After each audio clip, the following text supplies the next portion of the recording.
બધાને પહેલાં good evening અને નમસ્કાર. તો આપણે બધા ભેગા થયા છીએ જીપીએસસી મેન્સની પ્રિપેરેશન માટે અને આપણો આ પહેલો લેક્ચર છે ગુજરાતી વ્યાકરણનો. બરાબર, એક ખાલી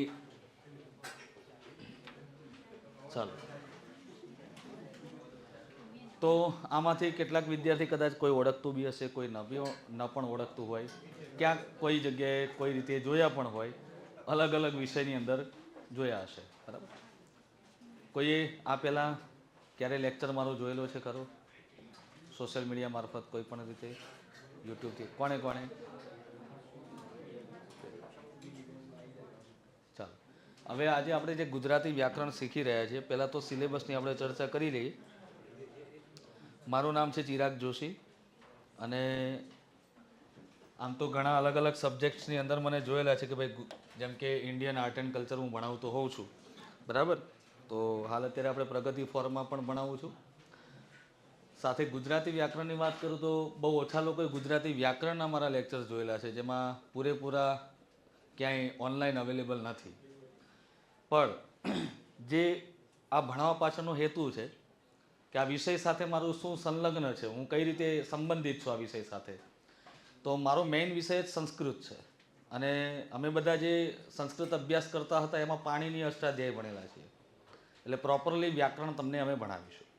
રાઈટ, વ્યાકરણમાં જે પણ તકલીફ પડે છે હાલ અત્યારે શું છે કે ગુજરાતી વ્યાકરણમાં એક જ તકલીફ છે સાહેબ, નિયમ યાદ નથી રહેતા. તો નિયમને જો તમે કેવું છે કે કોઈ પણ નિયમ હોય એને 2-3 વખત તમે એને ફોલો કરી લો એટલે નિયમ ચોક્કસથી કેવું થઈ જાય ખબર? રૂટિન થઈ જાય, રૂટિન લાઈફમાં થઈ જાય. શરૂઆતમાં આપણને પણ કોઈ પણ કાયદાના નિયમો હોય એ પણ અઘરા જ પડવાના છે. ધીરે ધીરે રૂટિન લાઈફમાં થશે, વાંધો નહીં આવે. તો આપણે એની સાથે એક જ વસ્તુ કરવાનું, રિવિઝન કરો.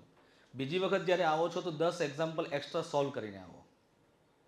જો કે તમે મેન્સ એસ્પિરન્ટ છો એટલે મારે કંઈ કહેવાનું ન હોય, તમારામાં એ કાબિલિયત હશે, તમારામાં એ મેચ્યોરિટી હશે, પણ કોઈ નવા ન્યૂ ફ્રેશર્સ હશે જેને ફર્સ્ટ ટાઈમ કોઈ જીપીએસસીની પ્રિપેરેશન પાસ કરી છે એક્ઝામ પ્રિલિમ, અને હવે એને એક વિચાર છે કે ભાઈ હવે મેન્સ તરફ આગળ વધવું છે અને મેન્સ ક્રેક કરવી જ છે ગમે તે રીતે. આપણે 6-7 અટેમ્પ્સ આપવા માટે બંધાયેલા નથી અને ત્યાં સુધી આપણે ટકી રહીશું એવી ધીરજ પણ નથી.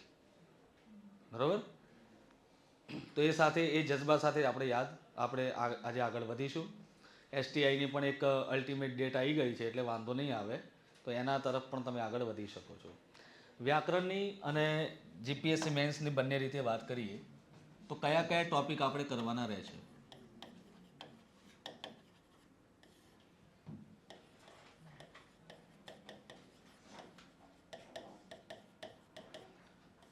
જો જીપીએસસી ક્લાસ 1-2માં જઈએ તો 20 માર્ક્સનું આવશે. ડીવાયએસઓ એસટીઆઈમાં જઈએ તો 10 માર્ક્સનું આવશે. લાસ્ટ એક્ઝામ જે ગઈ હતી મેન્સની, એમાં એવું થયું કે નરેનભાઈ ઉપાધ્યાય હતા અને એમના સમયમાં 4 ઓપ્શન આપ્યા હતા. એ પહેલાં અને હવે પછી શું? એ પહેલાં તો જે થયું એ અતીત હતું, પણ હવે હસમુખ પટેલ સાહેબ શું કરશે? ઓપ્શન આવશે કે નહીં તો એ કહી ન શકીએ, કેમ કે જ્યાં સુધી પહેલી એક એક્ઝામ ન લેવાય મેન્સ ત્યાં સુધી નહીં કહી શકાય. તો આપણે એવું માનીને ચાલવાનું છે કે પ્રશ્ન પૂછાય આપણે જાતે આપણા પોતાના હસ્તાક્ષરે જ જવાબ લખવાનો છે, તો એ રીતે તૈયારી રાખવી પડશે. ઓકે, જો એ પોતાને હસમુખ પટેલ સાહેબને આપણે દાસા સાહેબના બીજા પાર્ટ 2 સમજતા હોય તો એ દ્રષ્ટિથી ગુજરાતી વ્યાકરણમાં કયા કયા ટોપિક્સ આપણે ભણવાના છે, કેમ કે અહીંયા 2 ભાગ પડે છે, એક છે ભાષા અને એક છે વ્યાકરણ. તમને ખાલી કહી દીધું છે ગુજરાતી વ્યાકરણ. ભાષા અને વ્યાકરણમાં એટલો નિયમ આવે છે કે વ્યાકરણ છે એ નિયમોથી ચાલે, જે નિયમબદ્ધ હોય. ભાષા છે એ નિયમથી અલગ હોય, એ નિયમથી ચાલતું નથી. વ્યાકરણમાં મેઇન કયા આવે છે? તો એક આવે છે છંદ, અલંકાર, સંધિ, સમાસ. ભાષા અંતર્ગત આવે છે જોડણી, પછી બાકી બધું જે વોકેબ્સ છે એટલે કે શબ્દ ભંડોળ એ આવશે. શબ્દ ભંડોળની સાથે વાક્યના અંગો, વાક્ય પ્રકાર,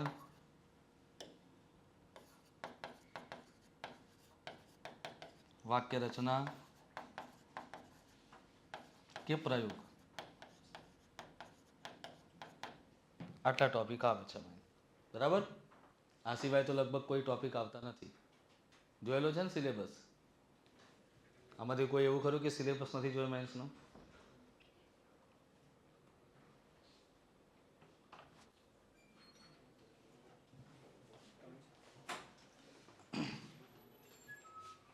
બધાએ મેથ્સનો સિલેબસ જોયેલો છે? ડન છે.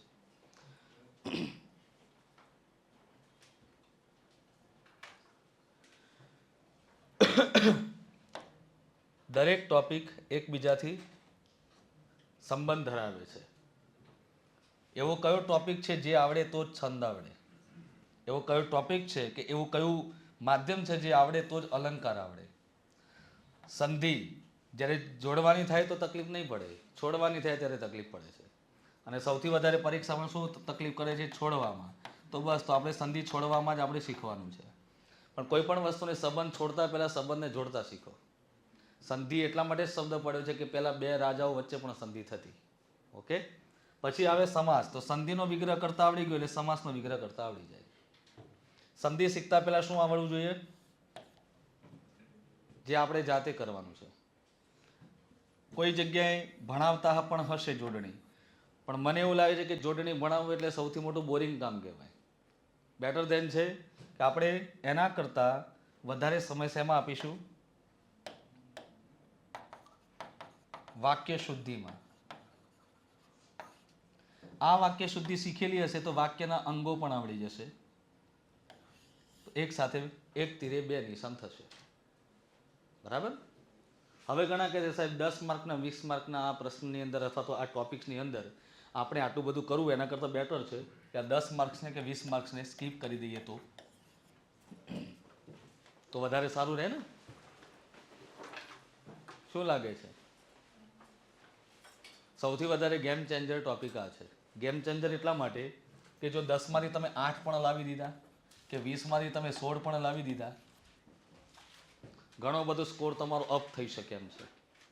કેમ કે નિબંધની અંદર તો મને નથી લાગતું કોઈ 20 માંથી 9 પણ લાવી શકે.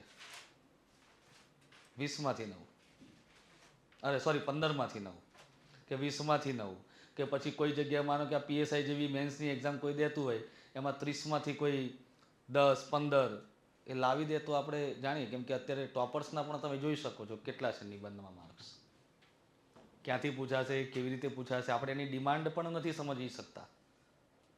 તો આ પ્રોબ્લેમ્સ ક્રિએટ થયેલા છે મેન્સની અંદર. હું એવું નથી કહેતો કે મેન્સમાં કોઈ પણ વ્યક્તિ બાજી નહીં મારી શકે, પણ હકીકત એવું છે કે અત્યાર સુધીનો જે સ્કોરિંગ રહ્યો છે હવે શું રહેશે એ સમજવું જરૂરી છે. તો આટલા જે મહત્ત્વના ટોપિક છે એમાં મારે તમને એ પૂછવું છે કે કયા ટોપિક્સ તમને સારી રીતે આવડે છે? આમાંથી એવા કયા વિદ્યાર્થી જેને છંદ સારી રીતે આવડે છે? છંદ સારી રીતે આવડતા હોય એવા. ચલો, છંદ આવડવા માટે અથવા તો છંદને પાકા કરવા હોય એકદમ, તો શું આવડવું જરૂરી છે? પહેલી પ્રાયોરિટી બંધારણ, છંદનું બંધારણ. ઓકે. પછી માનો કે એવી કોઈ પંક્તિ આવી ગઈ જેમાં કવિએ છૂટ લઈ લીધી છે તો બંધારણ તો ગયું નકામું. તો સેકન્ડ નંબરમાં સેફ સાઈડ તો જોઈએ ને.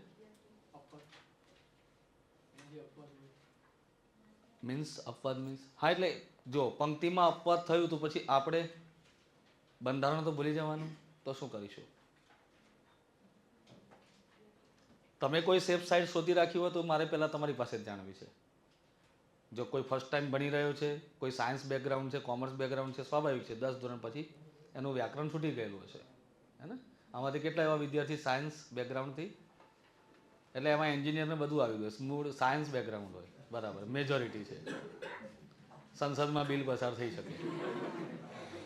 ચલો, commerce background, very good. Arts background, અચ્છા, માઇનોરિટીઝમાં. ચાલો, એટલે આર્ટ્સ બેકગ્રાઉન્ડ છે તો એને ગુજરાતી વ્યાકરણમાં વાંધો નહીં આવી શકે, પણ તેમ છતાં આજની જે જનરેશન પ્રમાણે ચાલતા હોય, ટ્રેન્ડ પ્રમાણે ચાલતા હોય, સ્વાભાવિક છે કે આમાં આપણે ધક્કા મારું ગાડી છે બધામાં. તો છંદમાં બંધારણ અને યતિ જ્યારે ના આવડે તો છેલ્લે તમારો રાગ કામ આવી શકે. કેમ કે છંદનો મિનિંગ જ છે કે છંદનો પડછાયો એટલે ગીત આવડે છે, તો એ ગાતા શીખી લેવું જોઈએ. હું તો તમને શીખવાડવાનો છું, પણ પછી કેવું છે કે એને ગાતા શીખવું હોય તો 2-3 વખત સાંભળી લેવું પડે. અને એવું જરૂરી નથી કે બધા પેલા ક્લાસિકલ સંગીત જેવા રાગો હશે. બધું તમને ફિલ્મી ગીતો પણ બતાવીશ કે જે છંદ ઉપરથી બનેલા હોય. બરાબર, ચલો અલંકાર. આ બાબતે મારે બહેનો તરફ થોડુંક ધ્યાન દોરવું પડે, કે આ શબ્દનું એવું કહેવાય છે કે અલંકાર એટલે એનો પર્યાય જ કહેવાય સ્ત્રી, આભૂષણ.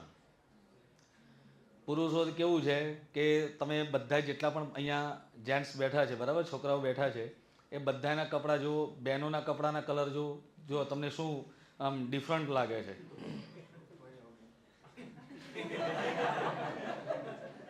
જો કોઈ પણ બોયઝ હોય, મતલબ કે જે પુરુષ પ્રજાતિ છે, બરાબર છે, તો પુરુષ પ્રજાતિમાં કોઈ પણ વ્યક્તિ જ્યારે કપડાં ખરીદવા જાય કે ઘરમાં કોઈ પણ વસ્તુ કલર કોમ્બિનેશનમાં છે ને એને બસ એટલું જ હોય, બ્લેક એન્ડ વ્હાઇટ,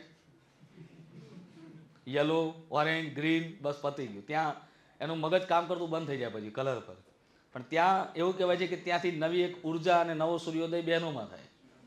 અલગ અલગ પ્રકારના આવે, બરાબર, મેટાલિક ગ્રે, એમાંય પાછું કે ડાર્ક, લાઇટ ને મીડિયમ. એટલા માટે ઘરમાં જ્યારે કલર કરવો હોય ને ત્યારે બહેનોને પૂછવું પડે. બાકી આપણે એમ જ કે એક કામ કરો, વ્હાઇટ મારી દો, એની પર બ્લેક પટ્ટો મારી દો, બસ પતી ગયું.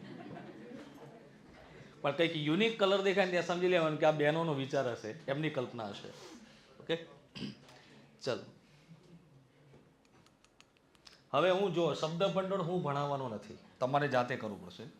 પણ તમારે જાતે કરવા માટે શેમાંથી કરવાનું એ હું તમને સોર્સ આપીશ.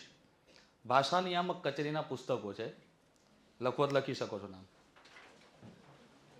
અને લાસ્ટ જીપીએસસી 1-2માં એવું નથી કહેતો, હું જ કહું છું, બટ મેં જ્યાં જ્યાં ભણાવ્યું છે ત્યાં મેં ઓબ્ઝર્વ કરીને જ કીધું હતું. સીસી પણ મેન્સ ગઈ, એમાં પણ કીધું હતું 1 માર્ક સીસીમાં તો મેન્સમાં 12 નથી ગયો.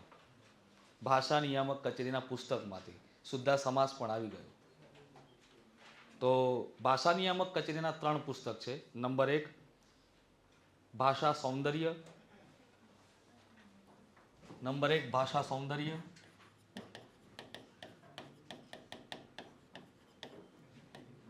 નંબર 2 ભાષા ગૌરવ, નંબર 3 ભાષા વિવેક.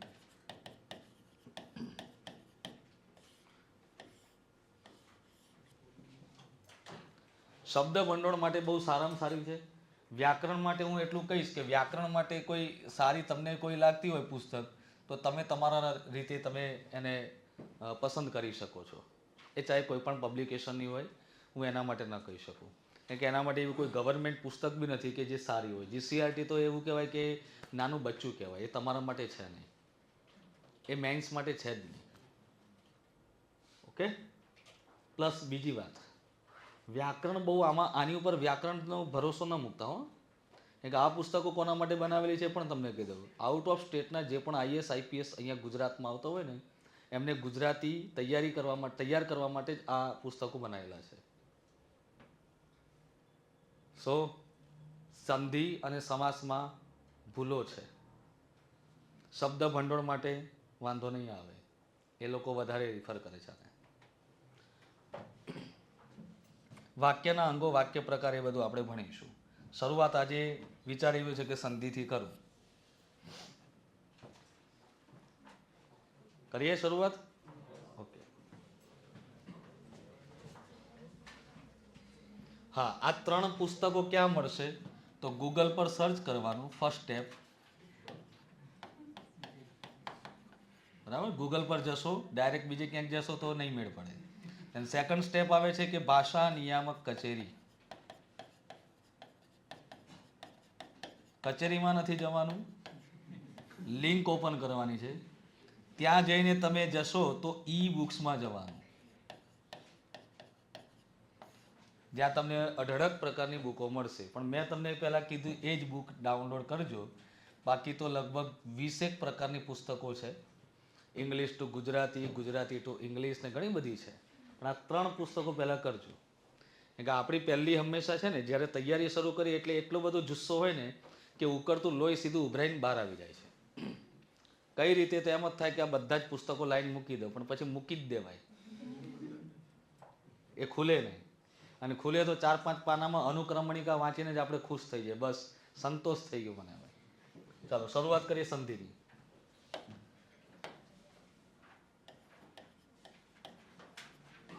સંધિ એટલે બે શબ્દોનું જોડાણ છે, જેને આપણે સંધિયુક્ત અને સંધિ વિચ્છેદ કહીએ.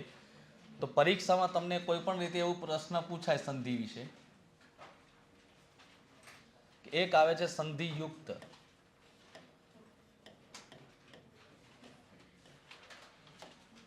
સંધિયુક્તનો અર્થ થાય છે સંધિનું જોડાણ અથવા બે શબ્દોનું જોડાણ.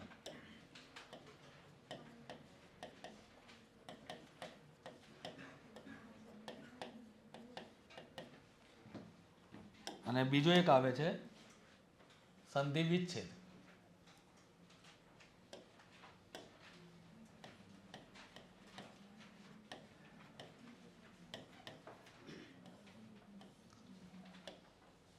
બે શબ્દોનું છૂટા પડવું.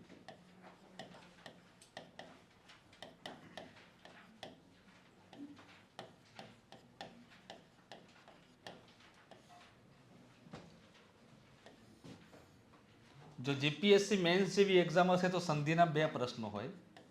ક્લાસ 1-2 ની વાત કરું છું. એક હશે સંધિ જોડો, એક હશે સંધિ છોડો.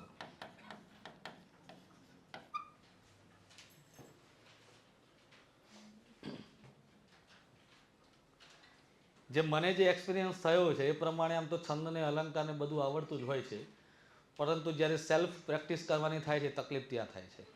ક્લાસ વર્ગમાં જ્યારે ભણાવીએ તો કે હા હા ફૂલ્લી કોન્ફિડન્સ સાથે બધાને આવડી જાય છે. તકલીફ અહીંયાથી ક્લાસમાંથી બહાર નીકળ્યા પછી જ્યારે સેલ્ફ પ્રેક્ટિસ કરે છે ત્યારે વિદ્યાર્થીને એમ થાય સાહેબ શીખીને તો બધું ગયા, અહીંયા કરીએ છીએ કમ્પ્લીટ લાગે છે. તો સ્વાભાવિક રીતે અમે એવા કોઈ કેલાલ જાદુગર નથી કે તમે બહાર જઈને ના કરી શકો. સમજી ગયા? કે અમે તમને આપેલું કન્ટેન્ટ એવું નથી કે અમે કંઈ પેલા શું કહેવાય, ઘણા લોકો પેલા સેમિનાર્સ કરતા હોય છે, યાદશક્તિનો જાદુ,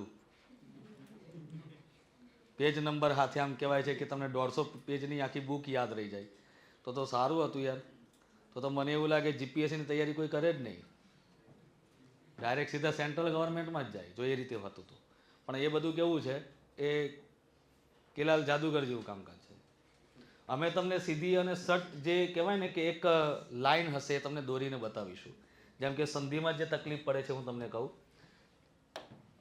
એક અહીંયા એક એક્ઝામ્પલ તરીકે એક નામ લઈશ. તમારું નામ શું? રવિરાજ. આ રવિરાજ નામનું તમને એમ કહેવામાં આવે કે ધ્વનિ છૂટા પાડો. રવિરાજ નામના ધ્વનિ ઘટકો છૂટા પાડો એવું તમને પૂછવામાં આવે.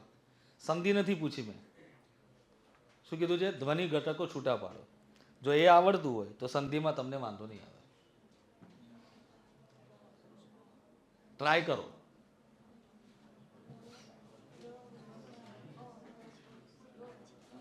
ધ્વનિ ઘટકો કેટલાને સમજાયું કે ભાઈ ધ્વનિ ઘટક એટલે સમજાઈ ગયું સાહેબ? યસ.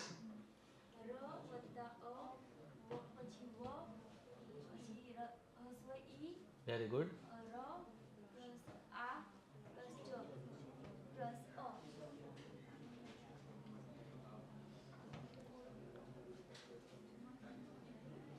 બરોબર. તો બેન જે રીતે બોલ્યા છે કે ર ખોડો, અ પ્લસ વ ઈ પ્લસ ર ખોડો પ્લસ આ પ્લસ જ. ખોડો ખોડો શબ્દ કેવો છે કે દેશી શબ્દ, ગુજરાતી, બરાબર. અને એનો બ્રાન્ડેડ વર્ડ મિનિંગ થાય છે હલંતા. શું કહેવાય? પાણીનીય વ્યાકરણની અંદર સર્વપ્રથમ પહેલું સૂત્ર આપેલું છે કે હલંત્યમ ઉપદેશન્ત્યમ હલિષ્યાત ઉપદેશ આદ્યોચ્ચારણમ સૂત્રેસ્વ પદમ સૂત્રાંતરાદ અનુવર્તનીય સર્વત્ર તસ્યેતો લોપશ્યાત. એટલે કે પહેલું જ તમને કહી દીધું છે કે અદર્શ હલંત્યમ. હલંત્યમનો મિનિંગ શું? જ્યારે વ્યંજન કહેવાય છે કે હલંત બની જાય તો સ્વાભાવિક એનો ઉપદેશ ત્યારે જ થશે જ્યારે એનામાં કોઈ સ્વર કે ધ્વનિ આવશે. મીન્સ મારે જ્યારે ર બોલવો હોય તો હું હંમેશા શું બોલીશ? ર. પણ ગુજરાતી ભાષાની એક ગુજરાતી ભાષાના કોઈ પણ શબ્દો હોય મોટે ભાગે કેવા હોય છે? વ્યંજનાંત.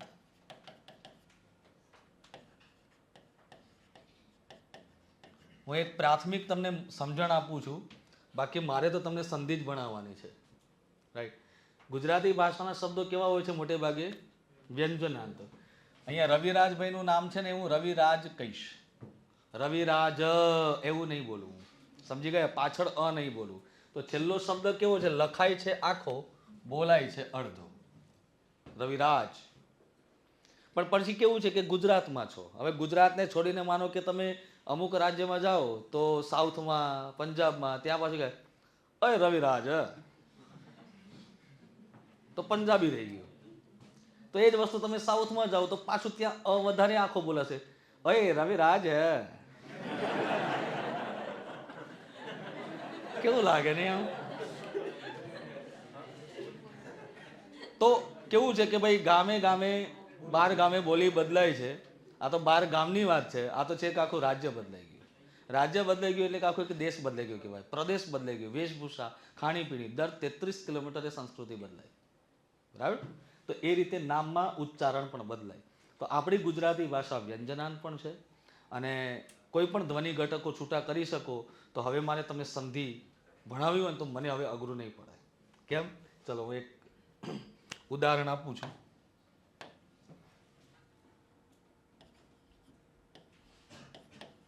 વિદ્યાભ્યાસ શબ્દની સંધિ છૂટી કરવી હોય તો શું કરવું પડે? વિદ્યા પ્લસ. સ્વાભાવિક રીતે તમને સંધિ છોડતી વખતે જોડણીનું અવશ્ય ધ્યાન હોવું જોઈએ. કે તમને એટલું ખબર છે કે વિદ્યાભ્ય પ્લસ આસ આવો કોઈ શબ્દનો નથી થતો મિનિંગ. વિદ્યા શબ્દનો મિનિંગ થાય છે કે ભાઈ વિદ્યા એટલે ભણતર, અને એક એવું થાય છે કે વિદ્યાને પ્રાપ્ત કરવા માટે શું કરવું પડે? તેનો અભ્યાસ. તો આ બંને શબ્દનો મિનિંગ થયો કે વિદ્યાભ્યાસ. એટલા માટે આના જ પરથી બીજો એક શબ્દ બને છે વિદ્યાલય. કેમ? તો કે ભાઈ વિદ્યા પ્લસ આલય. પણ આપણને શું પૂછ્યું છે? આ સંધિ પૂછી છે. આ જ શબ્દનો હું તમને એમ કહું કે સમાસ કયો થાય? વિગ્રહ કરો. હવે કરી શકશો તમે નહીં, એવું ડાયરેક્ટ મધ્યમ પદલોપી કે તત્પુરુષ કે બહુરી એમ નહીં. વિગ્રહ કરો. પહેલા વિગ્રહ કરતા શીખી જાઓ તમે. વિદ્યાનું, નોનીનું ના ષષ્ઠી. ષષ્ઠી શું હોય? વિભક્તિ. વિભક્તિ પ્રધાન સભા સમાસ એટલે તત્પુરુષ. આવડે? વિદ્યાનું આલય, ષષ્ઠી તત્પુરુષ.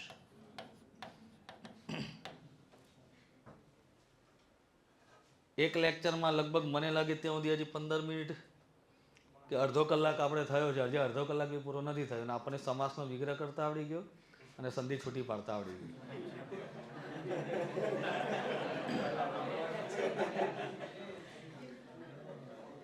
એટલા માટે હું કહું છું કે પણ આ જાદુ છે ને અહીંયા વર્ગની બહાર પણ દેખાવું જોઈએ. તમે જે બોલો છે કેવું છે ખબર? હમણાં હજી હું ઘણી વાર એવું થાય છે કે અત્યાર સુધી તમે જે શીખીને આવ્યા છો, કેવું શીખીને આવ્યા છો હું પણ તમને કહી દઉં. તમે રાષ્ટ્રગાન અને રાષ્ટ્રગીત, તમને કઈ એવી શાળા હતી કે જેમણે જ્યારે તમે એડમિશન લીધું ત્યારે તમને પૂછવામાં આવ્યું હોય કે ભાઈ તમને રાષ્ટ્રગીત આવડે છે? તો તમને આવો પ્રશ્ન નહીં પૂછ્યો હોય. પણ તમે રાષ્ટ્રગાન અને રાષ્ટ્રગીત ગાતા થઈ તો ગયા છો. એ કઈ રીતે થઈ ગયા? બસ યાદ કરો. બધા બોલતા હતા ને જોડે આપણે હોઠ ફફડાવતા હતા. 6 મહિનામાં આવડી ગયું. પછી કોકની સામે વચ્ચે ગાયું તો પાછું ક્યાંક ક્યાંક વત્સની જગ્યાએ વર્ષ્ય થતું હતું તો વર્ષ્યનું વત્સ થઈ ગયું. બરાબર છે?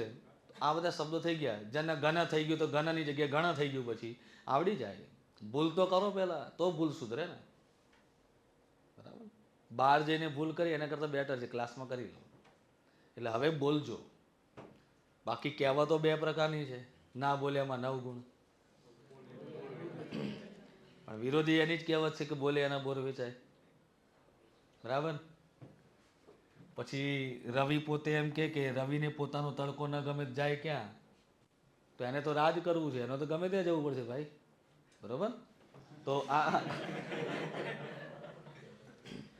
ચાલો તો સંધિની શરૂઆત કરીએ. તો સંધિના કુલ 3 પ્રકાર છે. પણ કુલ 3 પ્રકાર ના કહેવાય, મુખ્ય 3 પ્રકાર છે.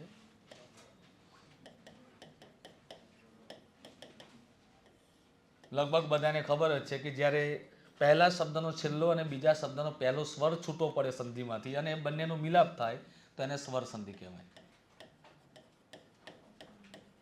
નંબર 1 સ્વર સંધિ. નંબર 2 સ્વર અને વ્યંજન અથવા બે વ્યંજનનો મિલાપ થાય જે સંધિ બને છે તેને વ્યંજન સંધિ કહેવાય. અને ત્રીજા નંબરની સંધિ આવે છે વિસર્ગ સંધિ.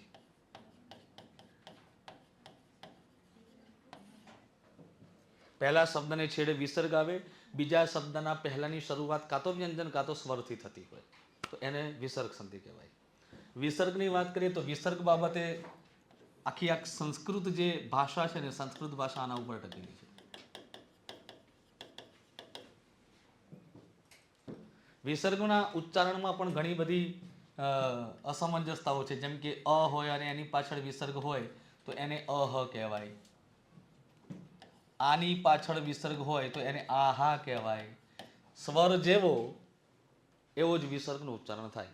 આ હોય તો હા, ઈ હોય તો પછી ઈહ નહીં, ઈહી એ રીતે થાય.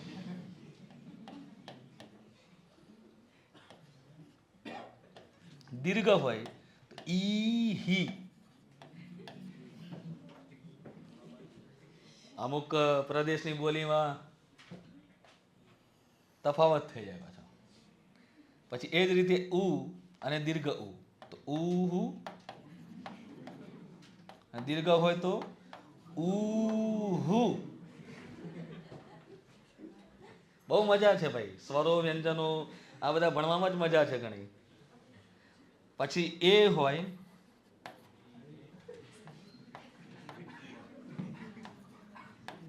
એ હે,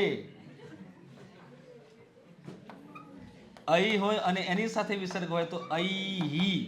અહીંયા પાછું હી આવશે. ઓ આવશે તો ઓ સાથે ઓહો.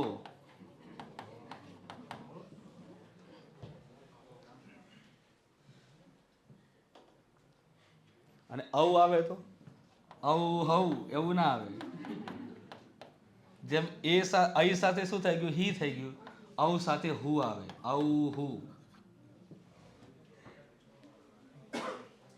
એ કે તમે જ્યારે ઔ આમ સ્વર બોલો છો તો અ પ્લસ ઉ ઇઝ ઇક્વલ ટુ ઔ, તો સ્વાભાવિક છે પાછળ કયો સ્વર છૂટે છે, ઉ. તો એ પ્રમાણે હુ આવશે. તમને થશે કે સાહેબ આવું બધું પરીક્ષામાં તો આવતું નથી, પણ તમે શીખવાડી કેમ રહ્યા છો? તો આપણો જન્મ ખાલી પરીક્ષા માટે થયો હોય ને એવું તો નથી જ. ભવિષ્યમાં અધિકારી સારા બનવાના જ છો એ તો મને ખ્યાલ જ છે. અને એક ઉમદા, કર્તવ્યનિષ્ઠ, બરાબર, ઈમાનદાર શબ્દ કરતાં આ બંને શબ્દો વધારે સારા છે અને ચડિયાતા છે, થોડા વ્યતિરેક કહી શકાય. તો એવા શબ્દો તમારા ઉપર લાગુ પડે, બરાબર. લાગુ પડે એ સારું લાગે, લાંછન લાગે એ સારું ના લાગે. તો બસ એવા તમે બનો એવી અપેક્ષાઓ છે તમારી પાસે.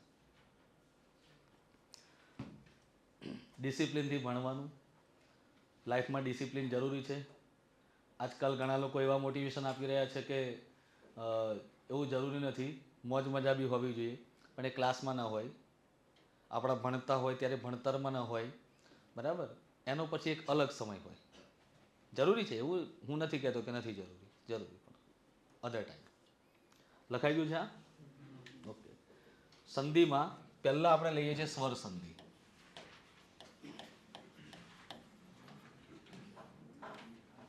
એક બે ઉદાહરણો છે, હું તમને સોલ્વ કરાવીશ. તમારી પાસેથી બીજા 10 ઉદાહરણ હું લઈશ જે તમારે સોલ્વ કરવાના. ઓકે? તો બોલો એક સાથે, ભારત માતા કી જય. ભારત માતા કી જય. સરસ, વેરી ગુડ. આ શું છે કે જય બોલવાથી થોડું અંદરની જે સુસુપ્ત અવસ્થા છે એ પાછી એક્ટિવ થઈ જશે, બરાબર. પાછું આપણે શું છે કે પેલું સ્ટિંગ પીધ્યા પછી જે એનર્જી આવે એવી જ એનર્જી પાછી ક્રિએટ થશે આપણા.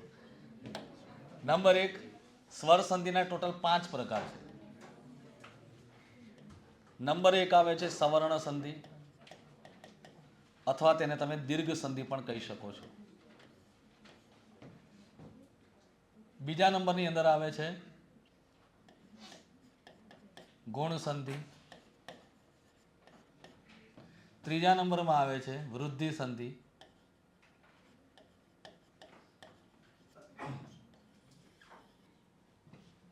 ચોથા નંબરમાં આવે છે યણ સંધિ અને પાંચમા નંબરમાં આવે છે અયાદી સંધિ.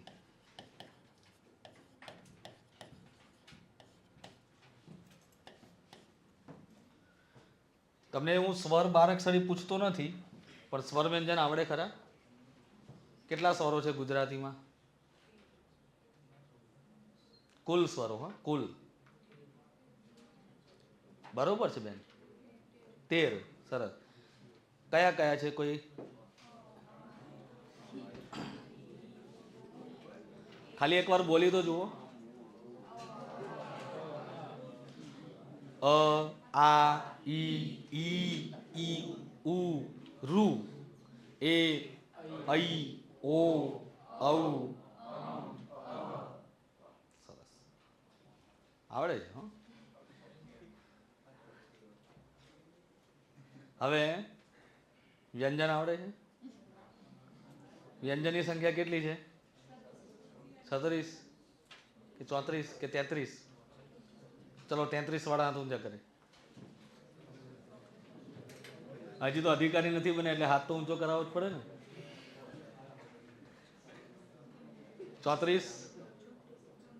34 વાળા હાથ ઊંચા કરી શકે. શિક્ષક બી કરે છે એટલે તમારે પણ કરવો જોઈએ. એટલે હું સાચો છું એવું નથી કહેતો, પછી જવાબ તો પછી આપીશ. આપણે આપણું કર્મ નિભાવવાનું છે, પછી પરિણામ આપું છું. ઓકે, 36. ઓ યાર, આ તો કક્કામાં જ અહીંયા તો ઢીલા ઢસ થઈ ગયા. તો 34 વ્યંજનો આ રીતે આવશે. જો સ્વર અને વ્યંજન નહીં આવડે, હજી તો વ્યંજનોનું વર્ગીકરણ શીખવાનું છે, નહીં તો અઘોષ ને ઘોષમાં ત્યાં માર ખાઈ જશો.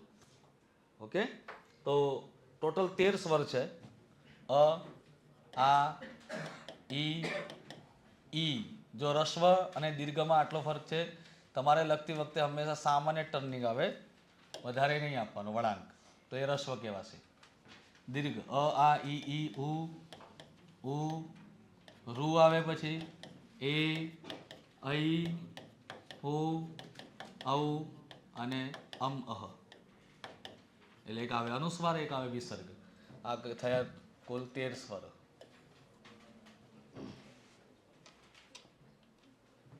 પછી આવે છે 34 વ્યંજનો.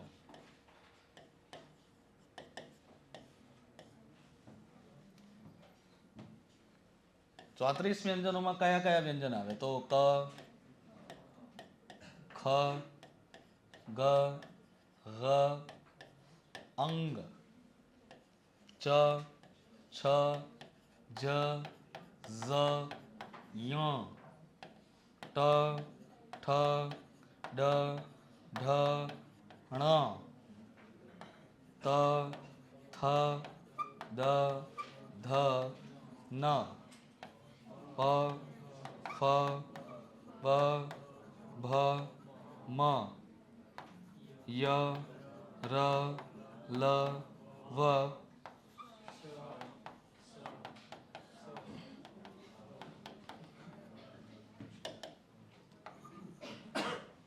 અડ. ક્ષ અને જ્ઞ ના આવે. 34 થઈ ગયા, ગણી શકો છો. 5, 5, 10, 15, 20, 25 ને 4 29, 29 ને 5 34. ક્ષ અને જ્ઞ બંને જોડાક્ષર છે, એ વ્યંજનમાં ના આવે. પણ તેમ છતાંય આપણને બાળ મંદિરમાં અને પહેલા ધોરણમાં, પહેલા બીજા ધોરણમાં ક્ષ અને જ્ઞ ગણાવતા હતા કે આ કક્કામાં આવે. આ બંને તો આપણને ભણાવ્યા જ નથી દેશી હિસાબમાં. અને એમાંય પાછું ઘણા તો ઉચ્ચારણ પણ નથી આવતું કે આને શું કહેવાય અને આને શું કહેવાય.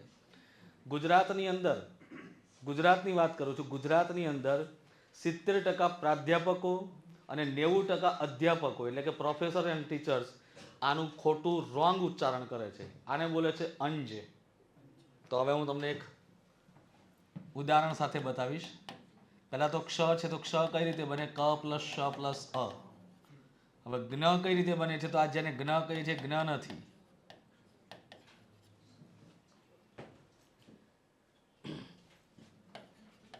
જો આને અંજ કહેવાતું હોય તો જ પ્લસ અંજ પ્લસ અ, તો શું કહેવાય? આને જજંજ કહેવાય કે નહીં? શું કહેવાય આને? જજંજ કહેવાય ને. હવે આ જજનને આ રીતે બોલે તો શું કહેવાય? યજંજ. વિચારી લો ખાલી. તર્ક કરવો હોય ને તો હંમેશા આવી રીતે તર્ક કરાય કે જ્યારે આનું ઉચ્ચારણ જ જંજ અંજ નથી, કેવી રીતે હોઈ શકે? આને ય કહેવાય. શું કહેવાય? ય, નોટ ય. ના બોલતા ફાવતું હોય તમે ય બોલો પહેલા. હવે કોપી કરો તમે હિમેશ રેશમિયાની. આવડી ગયું? યતિનો ય છે અને નાકમાં બોલ્યો એટલે ય થઈ ગયું. બસ એનું ઉચ્ચારણ થઈ ગયું. અનુનાસિકનો મિનિંગ જ છે નાકમાં બોલવાનું નથી, કેમ કે નાકમાં ભગવાને કોઈ સ્વરપેટી એક્સ્ટ્રા નથી આપી. સ્વરપેટી એક જ છે, બરાબર છે. અને થાય છે એવું કે જ્યારે અમુક વ્યંજનો, 5 વ્યંજનો એવા છે કે જ્યારે બોલતી વખતે એનો જે પાછળ નીકળતી હવા હોય ને એ નાક દ્વારા અવરોધાય, એટલે એને કહેવાયું શું કે નીકળતો વ્યંજન, વ્યંજન પાછળની હવા, એટલે નામ પડી ગયું અનુ, એટલે પાછળ, પછીથી, નાસિકા. અનુનાસિકની વાત કરી છે, અનુપમા નહીં. એમ રાખજો. ચાલો, તો આ છે આખું વ્યંજન અને એનું માળખું છે. તો ક્ષ, ક પ્લસ શ પ્લસ અ, ક્ષ કહેવાય. 3 શના અલગ અલગ ઉચ્ચારણ હોય છે. શરણાઈનો હોય અને શ કહેવાય. શ, શ. એ શ બોલો ત્યારે જીભ અંદરથી વળવી જોઈએ, ભૂંગળી ટાઈપ. બરાબર? ષટકોણનો શ બોલે એટલે જીભ એકદમ સ્થિર થવી જોઈએ, પણ થોડોક આગળનો ભાગ આ રીતે વળેલો હોય અને તમારા તાળવે, દાંતની પાછળ ત્યાં ટચ થઈ જોઈએ અને એકદમ ફાસ્ટ આવવું જોઈએ. શ. અને જે દંત્ય સ છે સસલાનો, એ ડાયરેક્ટલી એકદમ ધીરે રહીને બોલવાનો છે. 2 દાંત, 2 જે ચોકટું હોય ને એની વચ્ચેથી નીકળવું જોઈએ. સ.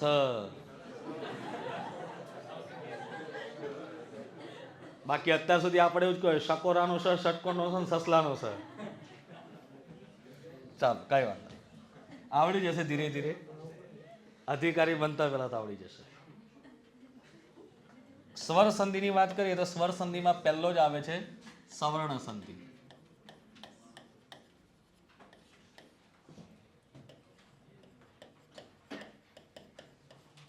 જેનું એક અન્ય નામ છે દીર્ઘ સંધિ. દીર્ઘ સંધિ એટલા માટે કે અહીંયા 2 અલગ અલગ સ્વરોનો મિલાપ થાય તો જવાબમાં હંમેશા દીર્ઘ સ્વર આવશે. ઉદાહરણ તરીકે અ પ્લસ અ કરો એટલે અ જે છે ને કેવો કહેવાય? રસ્વ સ્વર કહેવાય. તો 2 રસ્વ રસ્વ ભેગા થાય તો પણ જવાબ આવે દીર્ઘ, આ. એ જ રીતે અ પ્લસ આ કરો તો પણ જવાબ આવે આ. આ પ્લસ અ કરો તો પણ જવાબ આવે આ. અને આ પ્લસ આ કરો તો પણ જવાબ આવશે આ. સ્વર સંધિમાં વાંધો નથી આવતો, પણ બેઝિક જે તમારા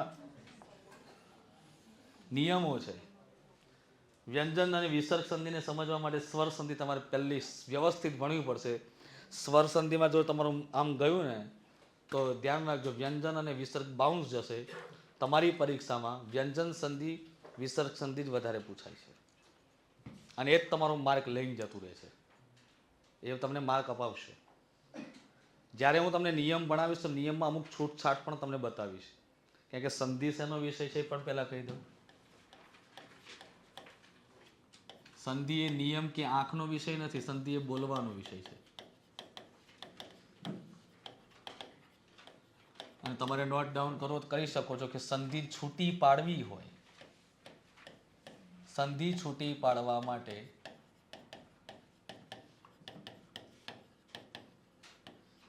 શબ્દને બિલકુલ, બિલકુલ એટલે આજની તમારી જે સોશિયલ મીડિયાની લેંગ્વેજ જે છે એમાં હું કહી દઉં કે -2x ની સ્પીડમાં બોલવું જોઈએ, સોરી 3x.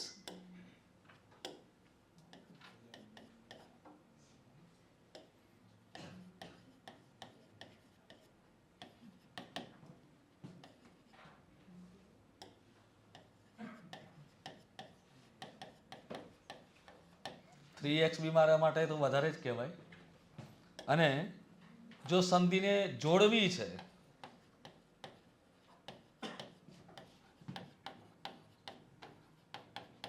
બે શબ્દોને,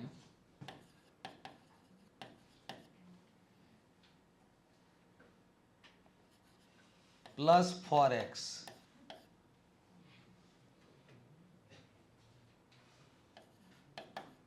ફૂલ સ્પીડમાં એમ, બરાબર, એટલે કે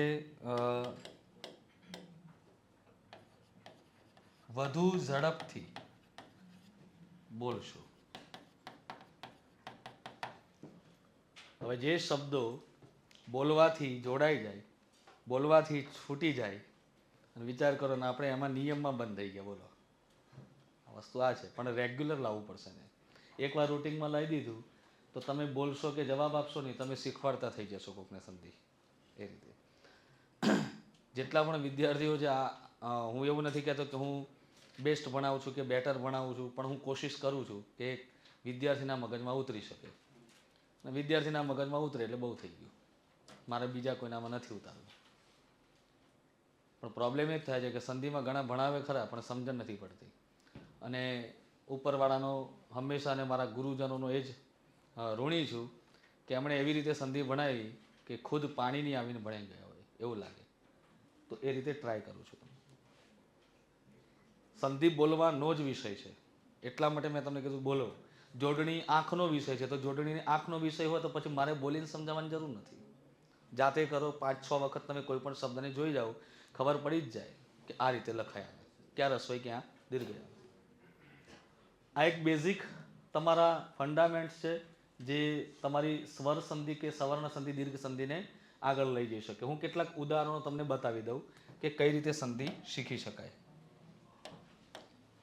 માનો કે કોઈ શબ્દ આપેલું છે વિદ્યા પ્લસ અભ્યાસ.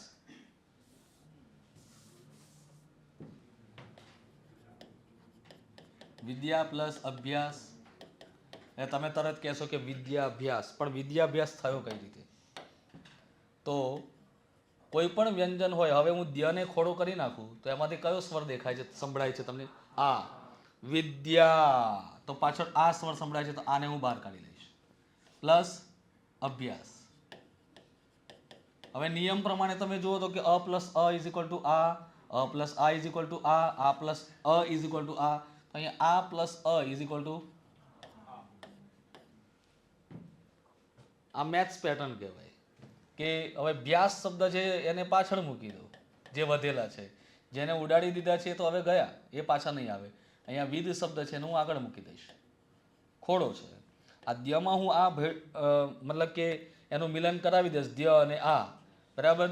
બંનેના લગ્ન થઈ ગયા એટલે શું થઈ ગયા? આ બધા અર્ધાંગ થઈ ગયા, એટલે કે દ્યા થઈ ગયા. આમે અત્યારે લગ્નનો સમયગાળો ચાલે છે, તો થોડાક એવા ઉદાહરણો આપું તો તમને વધારે મજા આવશે. જવાબ થઈ ગયો. હવે તમે જાતે બી પ્રેક્ટિસ કરી શકો કે નહીં? બરાબર. જે હસમુખ પટેલ સાહેબ કહે છે વારે ઘડીએ કે ભાઈ કોચિંગની જરૂર નથી, એ ક્યારે? તો માર્ગદર્શન લીધા પછી. ફ્રેશર્સ હોય એને તો પછી શું કહેવાય કે કૂવો હોય કે તળાવ હોય, એને એમ જ લાગે કે ભાઈ પાણીનું માપ તો હરખું જ હશે ને, પડે તો એનું અંતર મપાય, પણ પહેલાં પડવું તો પડે ને. અને પડવા માટે કોઈક અનુભવીને પૂછવું પડે. અને અનુભવી વ્યક્તિ હોય ને એમ કે તમ તાર પડ, હું બેઠો છું ને, તો તરત વ્યક્તિ ડૂબકી મારશે. પણ એ મોટિવેટ આપનાર વ્યક્તિ બી બાજુમાં હોવો જોઈએ. અહીંયા તો હસમુખ પટેલ સાહેબ એમ જ કહે છે કે તળાવે તમે હો તો ને દરિયો જાતે હો તો ને તમે છપછપિયા કરો ને તમે બહાર આવી જવા. અને તો માછલીની જેમ તરવાનું કહેતા હોય તો વાત ઠીક છે, તો ડાયરેક્ટ પંછી બનાવે છે, તમે તો ડાયરેક્ટ સમુદ્રમાંથી ઉડતા જ થઈ જશો. ચાલો, તો હવે એક શબ્દ આપ્યો એટલે તમે ઘણા બધા શબ્દો છોડી શકો. હવે તમારે સંધિ છોડવાની છે. હું 1 by 1 અહીંથી શરૂ કરીશ એટલે બધાનો નંબર આવશે.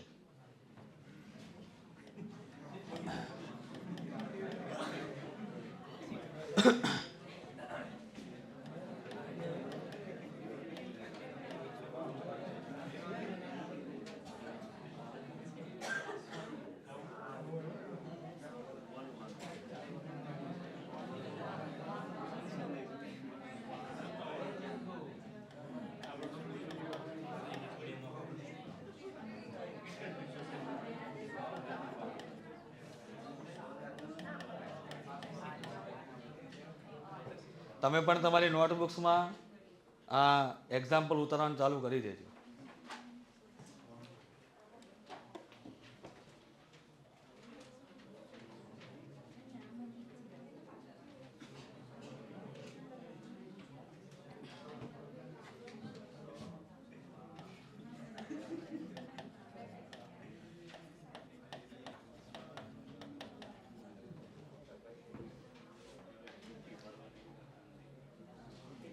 છૂટી પાડવાની છે. તમે સંધિને છોડી શકશો ને તો જોડવાનો કોઈ તકલીફ નથી.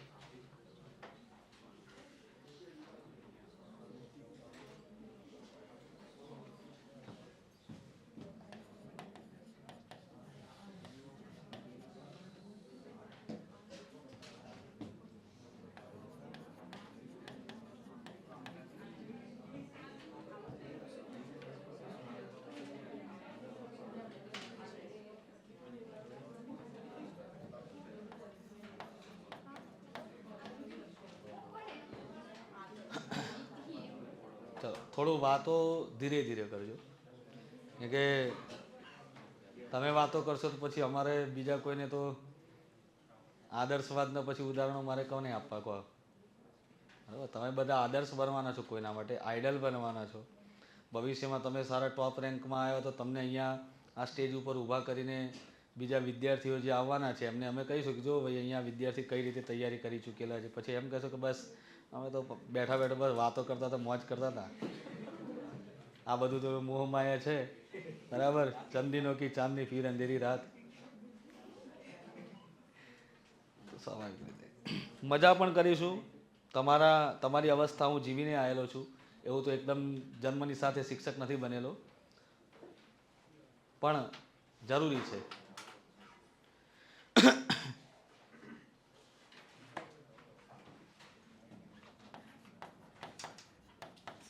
સારા સારા ઉદાહરણો સિલેક્ટ કરું છું તમારા માટે.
ચાલો રવિરાજભાઈ, શરૂઆત કરીએ તમારાથી. બરાબર, તો બોલો ગણપતિ બાપા, શ્રી ગણેશ સરખી રીતે થાય ને. ચાલો વિદ્યાલય. હે નહીં નહીં સંધિ, બે શબ્દોને છૂટા પડવાનું. જો ધ્વનિ શ્રેણી છે ને, ધ્વનિ શ્રેણી, હા ધ્વનિ શ્રેણી તમારા માટે ખાલી એક ડેમો હતો. વિદ્યા પ્લસ આલય શબ્દ એટલો અર્થ થાય છે હોલ. આલય શબ્દનો અર્થ થાય હોલ. પછી એની જગ્યાએ દેવાલય આવી જાય તો દેવોનું આલય થઈ ગયું. બરાબર, ચલો શું છે સ્વાનુભવ. સ્વ વત્તા અનુભવ. સ્વાનુભવનો અર્થ થાય છે પોતે અનુભવેલું, પોતાનો અનુભવ. સ્વાર્થ, સ્વ પ્લસ અર્થ. બધાનો વારો આવશે. બરાબર, એટલે બીજાના વારામાં કોઈ બોલી ન લેતા. તમને આવડે છે એ થોડું ગુપ્તમાં રાખજો. અનેક. મને એ ખબર પડવી જોઈએ કે બધાને સમજાઈ ગયું છે.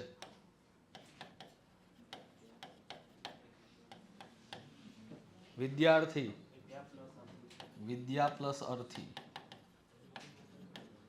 સેવાશ્રમ, સેવા પ્લસ આશ્રમ. સ્વાનુભવ આવી ગયો. ઓકે, ચાલો જવા દો. પરમાનંદ, પરમ પ્લસ આનંદ.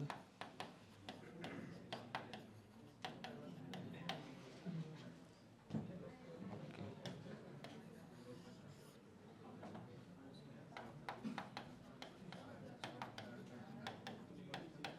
ચલો રૂપાંતર. રૂપ પ્લસ અંતર. રૂપાંતર શબ્દનો અર્થ શું થશે? રૂપાંતર એટલે બદલવું. શું બદલવું થાય?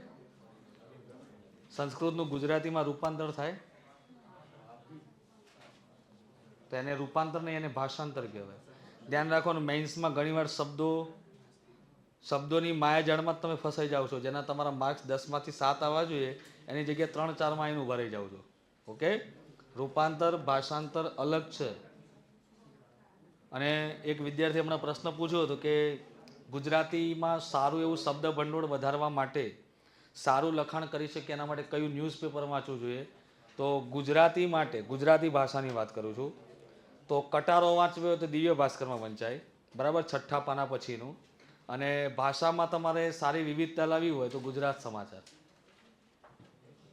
ઓછી ભૂલો વાળું. હો, જોડણીમાં ઓછી ભૂલો હોય તો એ, જોડણીમાં વધારે ભૂલો હોય તો દિવ્ય ભાસ્કર. એ લોકોને માન નથી હો અમુક શબ્દમાં. હવે ગઈકાલે જ પેપરમાં વાંચ્યું, આશારામ બાપુને જેલમાંથી છૂટ્યા તો શું લખેલું ખબર? આશારામ જેલમાંથી છૂટ્યો. આ દિવ્ય ભાસ્કરમાં લખેલું. તું તારી વાળા શબ્દોથી લખેલું છે. આ આવું ન રખાય, ભલે એ ગમે તેવો વ્યક્તિ હોય, સોરી, ગમે તેવી વ્યક્તિ હોય, બરાબર. હવે વ્યક્તિ શબ્દ સ્ત્રીલિંગ છે. પછી રવિરાજ નામના વ્યક્તિ કેવો એવું ના કહેવાય, રવિરાજ નામની વ્યક્તિ કેવી જ કહેવાય. વ્યક્તિ શબ્દ સ્ત્રીલિંગ છે યાર, બરોબર. એ ધ્યાન આપજો. વાક્યના અંગોમાં આ બદલાઈ જશે. સાર્થક, હા, સ પ્લસ. હવે સ નો મિનિંગ શું થાય?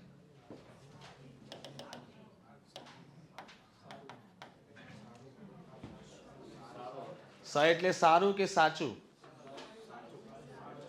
કે આજકાલની દુનિયાને તો સારું જ ગમે, સાચું નહીં ગમે. સાર્થક નો અર્થ થાય છે સાચા અર્થ વાળું.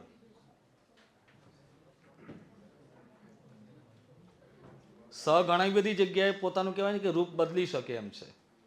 જેમ કે સકર્મક, તો કર્મ સાથે એવું થાય. અહીંયા સાર્થક તો અર્થ સાથે એવું અર્થ થશે, અને સાચા અર્થ વાળું પણ થઈ શકે. અધમાધમ, અધમ પ્લસ અધમ.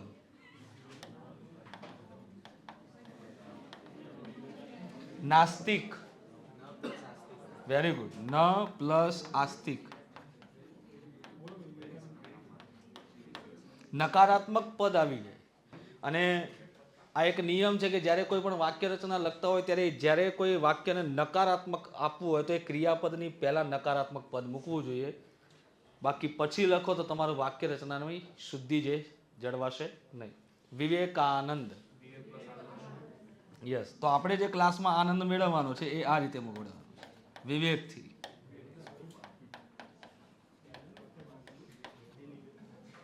બાકી આનંદના ઘણા બધા છે. વિવેક સિવાયના અવિવેક આનંદ એટલે વ્યક્તિ જે પછી મજા કરે એ અવિવેક આનંદ કહેવાય. ચાલો, લોકાપવાદ. કોનો વારો આવે ભાઈ? તમારો? હા, વેરી ગુડ. હવે આ અપવાદ એટલે શું છે?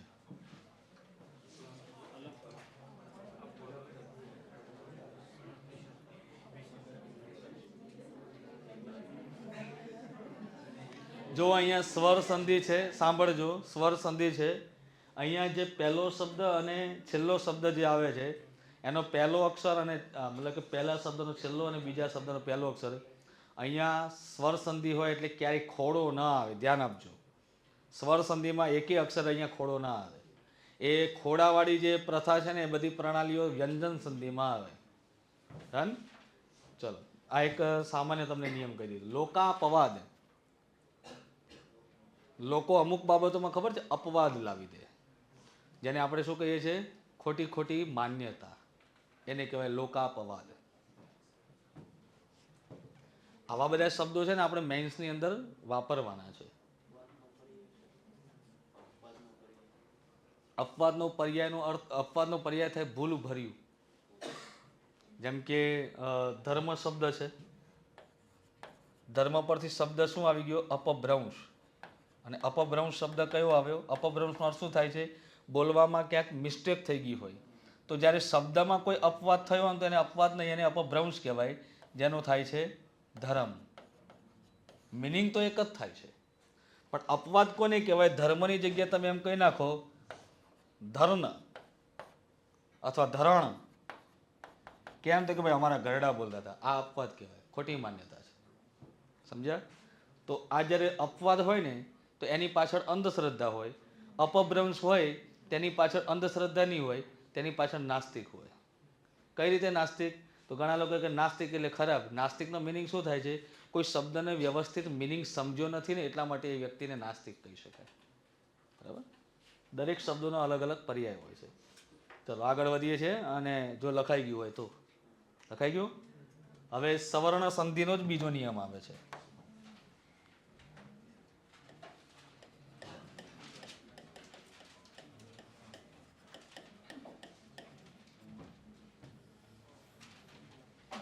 સેકન્ડ નિયમ, રસ્વ ઈ પ્લસ દીર્ઘ ઈ ઇઝ ઇક્વલ ટુ દીર્ઘ ઈ. રસ્વ ઈ રસ્વ ઈ પ્લસ રસ્વ ઈ ઇઝ ઇક્વલ ટુ દીર્ઘ ઈ. રસ્વ ઈ પ્લસ દીર્ઘ ઈ ઇઝ ઇક્વલ ટુ દીર્ઘ ઈ. દીર્ઘ ઈ પ્લસ રસ્વ ઈ ઇઝ ઇક્વલ ટુ દીર્ઘ ઈ. દીર્ઘ ઈ પ્લસ દીર્ઘ ઈ ઇઝ ઇક્વલ ટુ દીર્ઘ ઈ. આમ જોવા જઈએ તો આ નિયમો આપણને બહુ વધારે પડતા મોટા લાગે,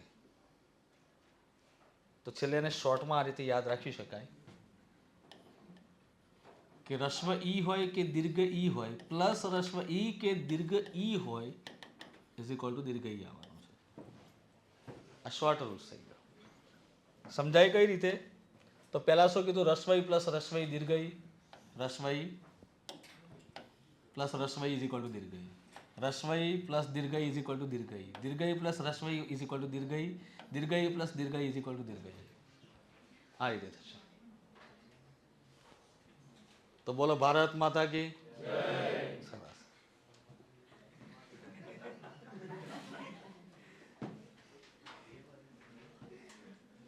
આપણે વોન્ટેડ ફિલ્મ જેવું રાખવાનું, ગનીભાઈ જેવું. कुछ भी हो जाए लेकिन मेरी आंख बंद नहीं होनी चाहिए.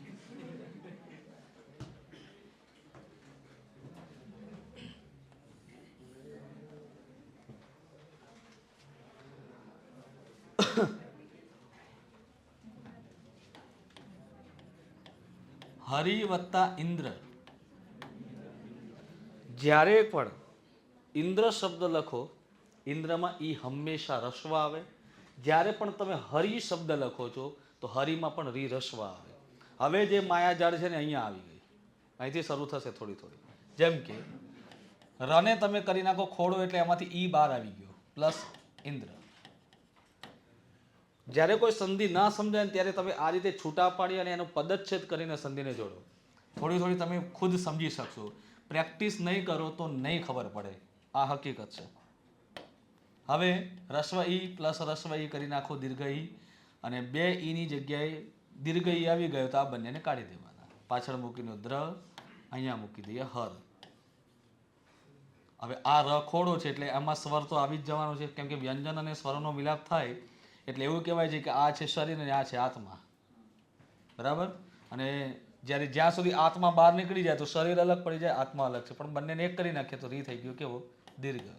દ્ર મૂકી દો પાછળ, હ મૂકી દો આગળ, જવાબ થઈ ગયો તમારો હરિન્દ્ર. આવી જ રીતે તમે જ્યોતિન્દ્ર પણ કરી શકો. બરાબર? આપું છું બીજા એક્ઝામ્પલ્સ.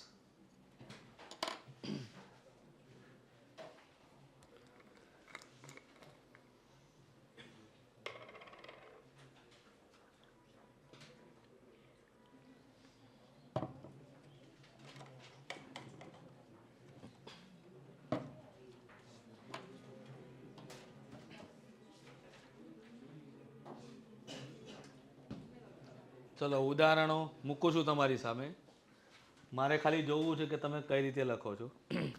હું શબ્દ બોલું છું, તમે લખો. ક્યાં રસોઈ ને ક્યાંય દીર્ઘ કરે છે મારે જોવું છે. તો પરીક્ષા,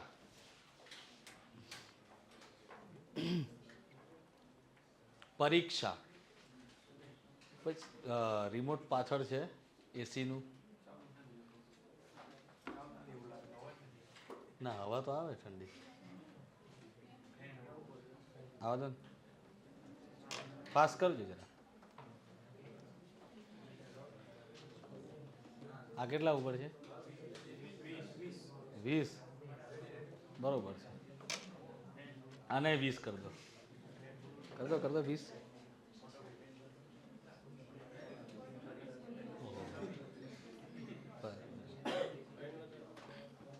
ચલો પરીક્ષા લખજો. તો પરીક્ષામાં રી કેવું આવે? દીર્ઘ આવશે 100%. પછી જ્યોતિન્દ્ર, જ્યોતિન્દ્ર રસવઈ.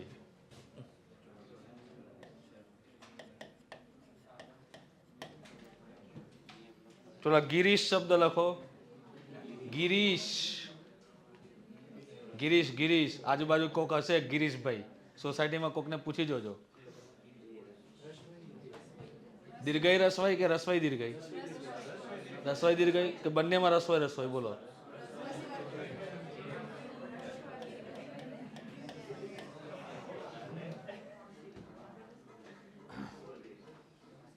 હવે પેલા સમજી લો શોર્ટમાં. તમે ગિરીશ પરીક્ષા શબ્દ આમ ધીમે રહીને બોલો. જ્યાં ભાર આપવાનો ત્યાં હાલવાનું. પ છે ને રસ્વ છે, પ છે એ રસ્વ છે. કોઈ દિવસ રસ્વ સ્વરને ભાર આપીને બોલાય જ નહીં. રસ્વ સ્વરને તો ડાયરેક્ટ આમ કહેવાય ને કે વટી જ જવાનું હોય દીર્ઘ ઉપર. પરીક્ષા આ રીતે બોલવું પડે. નહીતર તમે આમ છૂટું પાડીને બોલશો પરીક્ષા, એટલે રિક્ષા વાળો દોડીને ભાગી જાય. ભાઈ તું એક કામ કર, શાંતિથી ઊભો રહે, હું જાઉં છું, મારે બીજા પેસેન્જર છે. તો તમે એ રીતે અલગ અલગ અક્ષરને બોલશો ને તો એ ધ્વનિ શ્રેણી થશે. આપણે ધ્વનિ શ્રેણી નહીં, સંધિ કરવાની છે. તો જ્યાં દીર્ઘ અક્ષર હોય ને એની ઉપર હંમેશા ભાર આપીને બોલશો ને તો તમને ખબર પડી જશે કે આ બે શબ્દો છૂટા પડ્યા. પરીક્ષા એટલે પરીક્ષા એમ થઈ ગયું, સંધિ છૂટી પડી ગઈ. રાઈટ. હવે જુઓ તો પરીક્ષામાં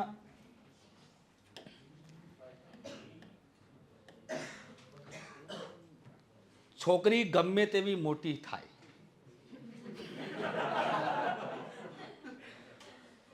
લેकिन वो रहेगी पापा की. અને પાપાની પરી હોય હંમેશા કેવી હોય? નાની જ હોય. ગમે તેવી મોટી થાય પણ પપ્પા માટે શું કહેવાય?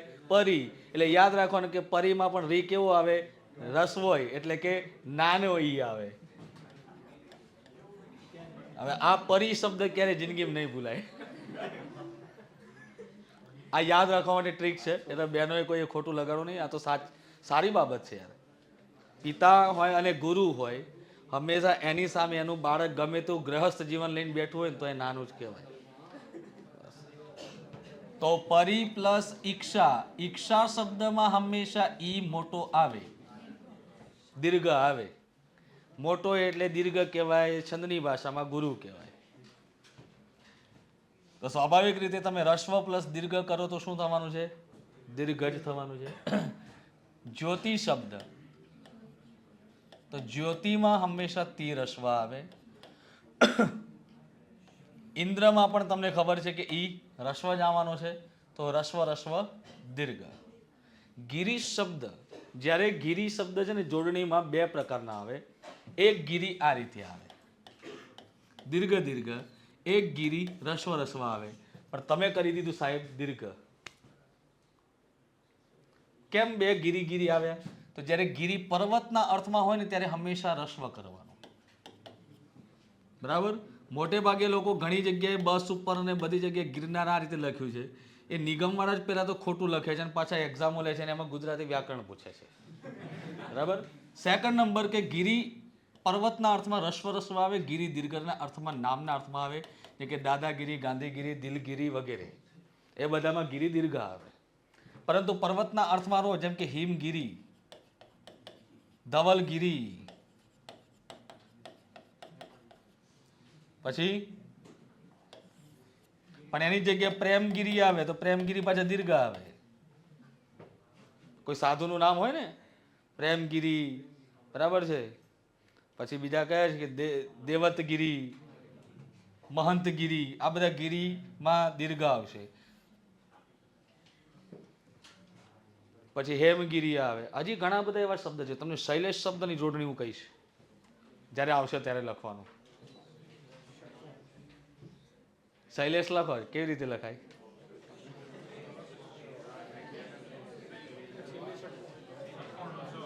છેલ્લે કયો આવે? ષટકોણ આવે, શરણાઈ કે સસલું આવે? ચલો હું આ રીતે લખાય, આ રીતે લખાય, તો આ રીતે લખાય. ફાઇનલ?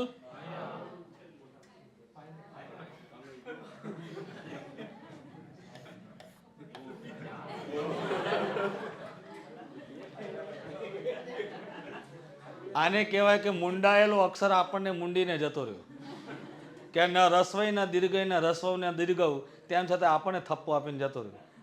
એટલે આ એવો શબ્દ કહેવાય. કારણ કે શૈલ એટલે પર્વત થાય ને, પર્વત શૈલ પ્લસ ઈશ ઇઝ ઇક્વલ ટુ શૈલેષ. ગુણ સંધિ આવશે એટલે મેં તમને કીધું ને, શૈલ પ્લસ ઈશ લખવો લખી શકો છો ટેમ્પરરી, શૈલ પ્લસ ઈશ.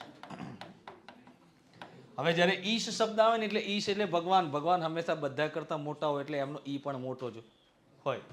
જેમ કે અહીંયા ગિરીશ શબ્દ છે, તો ગિરીશ શબ્દમાં ગિરી પ્લસ કરી દેવાનો છે ઈશ, એટલે રસ્વઈ દીર્ઘઈ થઈ ગયો દીર્ઘઈ. પણ એ જ જગ્યા માનો કે એવો કોઈ શબ્દ છે કે જેમાં બંનેમાં દીર્ઘ દીર્ઘ આવે, જેમ કે ગૌરીશ્વર. તમે આમ ખાલી ગૌરી શબ્દ બોલશો ને તો શું અર્થ થાય ખબર છે? પાર્વતી. પણ ગૌરીશ્વર શબ્દ બોલો ને એટલે નામનો આખો અર્થ બદલાઈ જાય, જેનો અર્થ થાય શિવ. જેમ કે ગૌરી પ્લસ ઈશ્વર. ઈશ્વર એટલે મોટા, એમનો ઈ મોટો. ગૌરી એટલે માં પાર્વતી, એ પણ મોટા. એવું માનીને આપણે દીર્ઘ દીર્ઘ આવશે.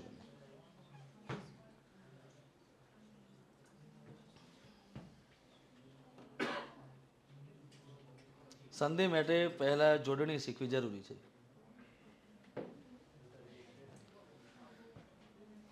હવે અહીંયા વિદ્યાર્થીઓનું થોડુંક પ્રશ્નો છે એટલે લાઈવમાં તો જો અહીંયા એક પ્રશ્ન છે કે રિપ્લે નથી આપતા, પણ હું ત્યાં મારું ધ્યાન રહેશે તો અહીંયા હું ભણાવવામાં હું ડાયવર્ટ નહીં થઈ શકું. અહીંયા ભણાવવામાં ધ્યાન હશે તો હું છેલ્લે અંતે તમારા બધી જે છે બધી તમારા કોમેન્ટો એ હું જોતો રહીશ.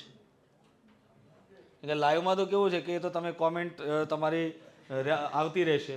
જો હું એની ઉપર વારે ઘડીએ ધ્યાન દઈશ ને તો અહીંયા આપણે બંને રીતે હાઇબ્રિડ રીતે જોડાયેલા છે. અને હાઇબ્રિડ મોડમાં ક્યારેક કેવું છે ખબર છે કે લોકશાહી કરતાં પછી રાજાશાહી બરોબર છે, બરાબર? એટલે ક્યારેક ક્યારેક મારે મારા નિર્ણય ઉપર આધીન રહેવું પડશે. જો હું બંનેને ગમે એવું કરવા જઈશ ને તો કોઈને નહીં ગમે. એટલે હું તમારા પ્રશ્નોના જવાબ બંનેને આપીશ, તમારા બી આપીશ. છેલ્લે 5 મિનિટ હંમેશા હું તમારી માટે ઊભો રહીશ.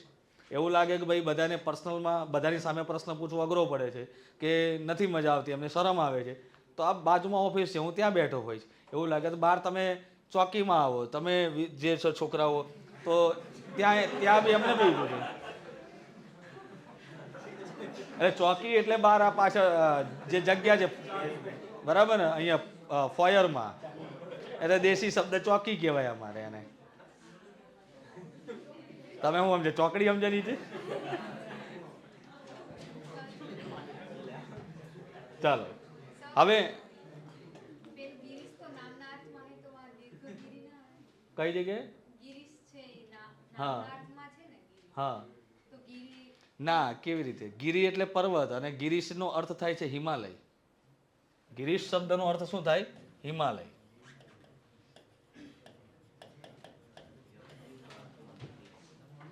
હવે હવે આવા નામ નહીં જોવા મળે.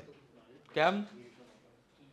કેમ કે હવે બધાના નામ કેવા આવે ખબર છે? લોય, જોય, બરાબર, જોકી, લકી, બે અક્ષરમાં નામ આવી ગયા. બે અક્ષરમાં લકી, આ બધા નામ રાખે છે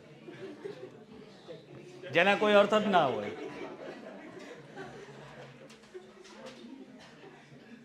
હવે બધા નામ આવા રહેવાના. બરાબર, પહેલા આપણે ચાઇનાને દોષ આપતા હતા, હવે આપણે આવી ગયા એવા. ચાઇનામાં તો પહેલાથી એવું છે કે વાસણ ખખડાવે આમ ખડ ખડ ખડ ખડ ખડ ખડ એટલે નામ પડી જાય થિંગ ઠાંગ થાઉં. તમે જો શી જિનપિંગ તો એવું કયું વાસણનું પછાડ્યું છે કે એનું નામ આવશે જિનપિંગ. બસ આવા છે કે. તો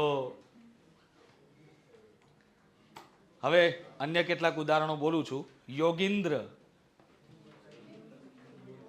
જો હવે તમને ખબર પડી કે વચ્ચે તો દીર્ઘ જ આવવાનું છે, સમજ્યા? સંધિ જોડાયેલી છે ત્યાં દીર્ઘ જ કરજો. અને જ્યારે જોડણી લખવાની થાય તો જોડણીમાં જોઈ લેવાનું કે ઘણી જગ્યાએ શું આપ્યું હશે જોડણીમાં કે મોટે ભાગે 3 અક્ષરના શબ્દો હોય કે 4 અક્ષરના શબ્દો હોય, જેમ કે પરીથી શરૂ થતા શબ્દોમાં બધા રી રસવા આવે. પછી તમે નિયમમાં અપવાદ જોજો કે પરીક્ષામાં રી દીર્ઘ આવે, પણ એ નથી સમજતા કે આ બે શબ્દના જોડાણથી બનેલો શબ્દ છે. હવે અધિનિયમ શબ્દમાં તો ધી રસ્વ જ આવવાનો છે, પણ એ જ જગ્યાએ હું અધીશ શબ્દ લખી નાખું, અધિક્ષક શબ્દ લખી નાખું તો કહેશે કે ભાઈ આ તો અપવાદ છે. એટલે અપવાદ નથી, બે શબ્દોનું જોડાણ છે, સંધિયુક્ત શબ્દ છે, કોઈ અપવાદ છે જ નહીં. પણ હું એટલા માટે જ કહું છું કે જોડણી કેમ નથી ભણાવતો કે કંઈ અપવાદ જેવું છે જ નહીં એમાં. આ તો પેલું કહેવાય ને કે પોતાની માર્કેટિંગ માટે અપવાદ બનાવી દીધા છે, કોઈ અપવાદ નથી. એટલે આવી રીતે તમે યાદ કરજો. ક્યાંક તમને મૂંઝવણ પડે તમે તાર પૂછજો મને, હું તમારી માટે 5 નહીં 50 મિનિટ બી કાઢી દઈશ. પણ અહીંયા જાઓ, અહીંથી બહાર નીકળો, તમારો કોર્સ પૂરો થાય જ્યારે મેન્સમાં જાઓ ને તો એટલા કોન્ફિડન્ટલી હોવા જોઈએ ને કે બાકીના આખા વર્ગની અંદર બધાય ટેન્શનમાં હોય, આપણે મોજ મજાથી પેપર આપીને પાછા આવ્યા હોય ઘરે, અને ઘરે આવીને સોલ્વ કરવાનું ન હોય, આપણે સીધા રમવા જતા રહીએ કેમ કે આપણને કોન્ફિડન્ટ છે કે આપણે પાસ જ છીએ. આ તમારી હવે જે રમવા જવું હોય તમારે.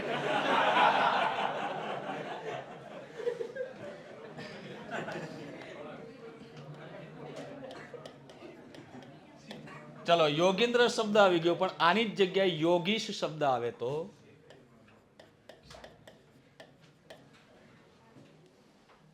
ચલો, આમાં કોઈનું એવું ઈ પરથી કોઈ નામ હોય તો મને કહી શકે છે. કોનું નામ છે? એવું નહીં, એટલે શરૂઆતમાં નહીં, વચ્ચે આવતું હોય એવું. બહેનોમાં તો લગભગ નહીં હોય એવું નામ. છે કોઈ? હવે પરિચિકા શબ્દ છે ને, આપણે નર્સ કહીએ ઇંગ્લિશમાં, પરિચિકા. પરિચિકા શબ્દમાં ઘણા કે સાહેબ શું કેવી રીતે ખબર? પરી પ્લસ ચિકા, હે? તું પરીન, હું પરીન, તું મારો ચીકો, એમ? એનો કોઈ મિનિંગ નથી સંધિનું જોડાણ કે તમે પરી પ્લસ ચિકા, પરિચિકા જ થાય.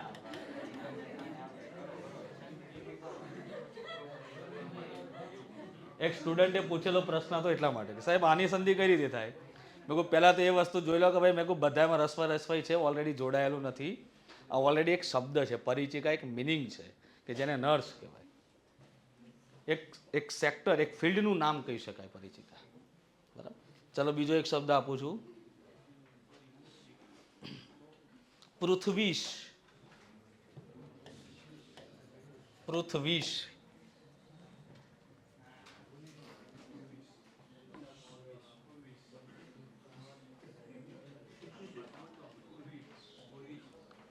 પછી આવે પ્રતીતિ. પ્રતીતિ. કપીશ. કવીશ્વર.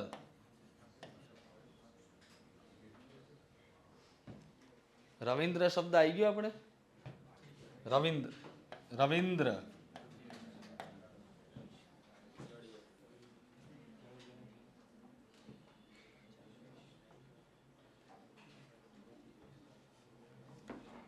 અધીન.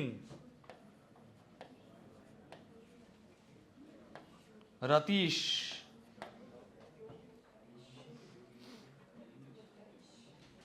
નીતિશ,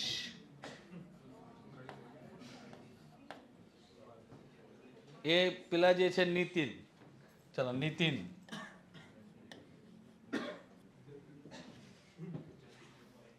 જતીન પણ આવે,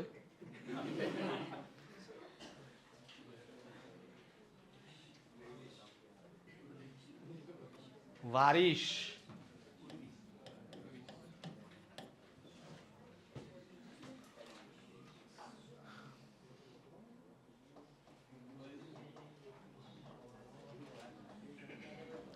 પ્રતીક્ષા, પછી એક નારીશ્વર,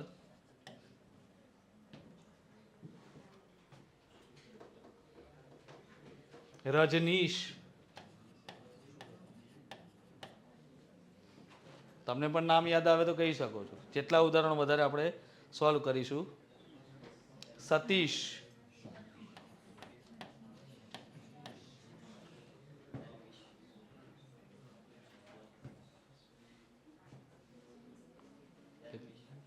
હે નામ એવા આપજો કે જેના કઈક નીકળે હો મિનિંગ.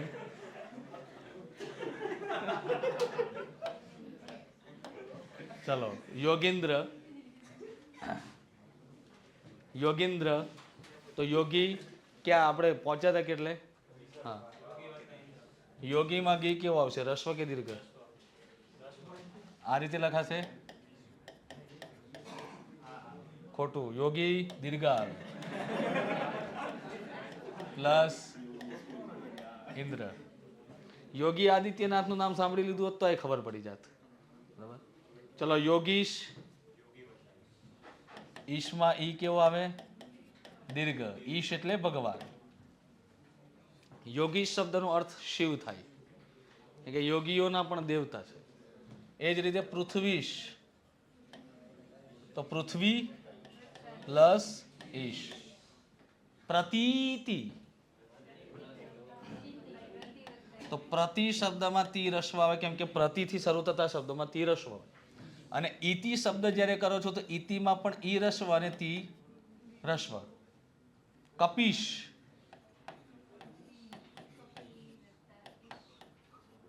આવી રીતે આવશે. ચલો કપી એટલે શું થાય એનો અર્થ? હે, વાનર. Very good. અને કપીશ શબ્દનો અર્થ શું થાય? હનુમાનજી. કપીશ એટલે કપી, વાનરોના દેવતા. કવિશ્વર, કવિ પ્લસ ઈશ્વર.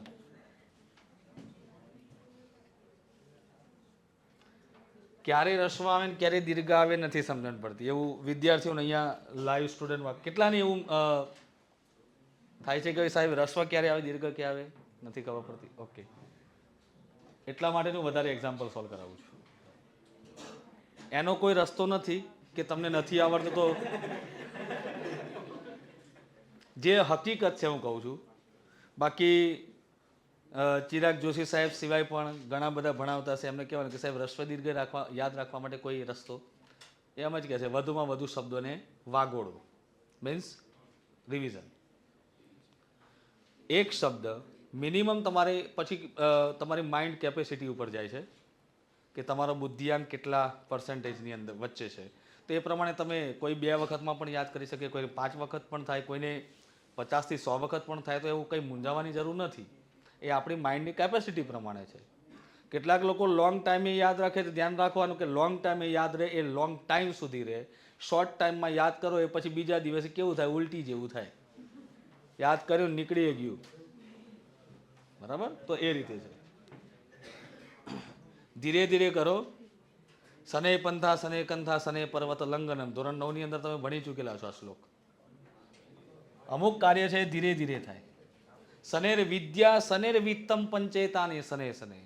વિદ્યા પણ ધીરે ધીરે પ્રાપ્ત થાય ને પૈસા કમાવા માટે પછી રાતોરાત પછી કરો તો પછી એ બ્લેક મની આવે.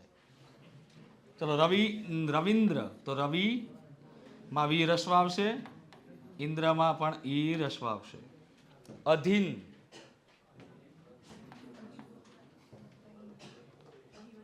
અધિ અધિમાં કેવું આવશે? રસ્વ. અને ઇનમાં દીર્ઘ. રતીશ, તો રતિ રસ્વ, ઈશ દીર્ઘ. ચલો, રતિ કોણ હતું?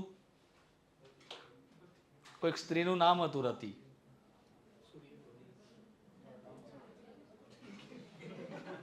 કોઈકની પત્નીનું નામ રતિ હતું. કામદેવ, કામદેવની પત્નીનું નામ રતિ હતું. હતું કે નહીં? તો રતિ પ્લસ ઈશ કરો એટલે રતીશ, એટલે કામદેવનું બીજું નામ થઈ ગયું. રતિના પતિ. અને સંસ્કૃતમાં કેવું? રત્યાયામ ઈશ ઇતિ રતીશ. નીતિશ,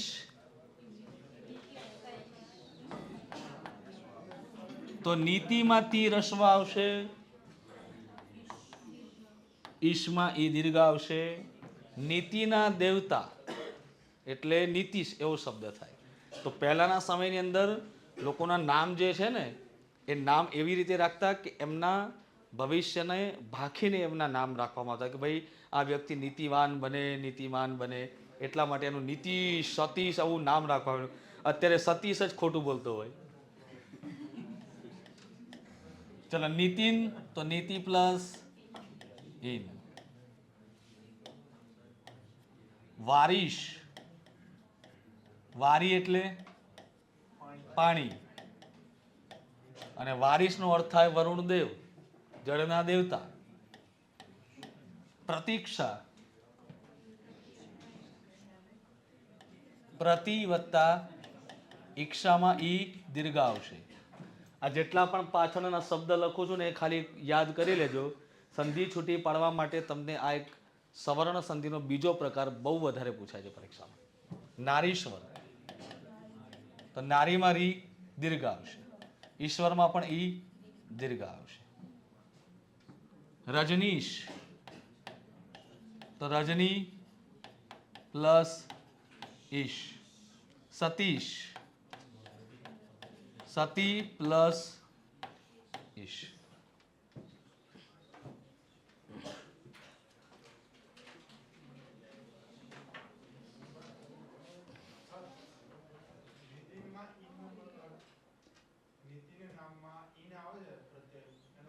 પ્રત્યે,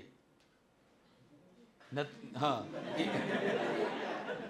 આપણે નહીં કહેતા કે નીતિન, જો ઈશનો અર્થ દેવ થાય છે, ઇનનો અર્થ શું થાય છે કે જેમ કે પ્રત્યે.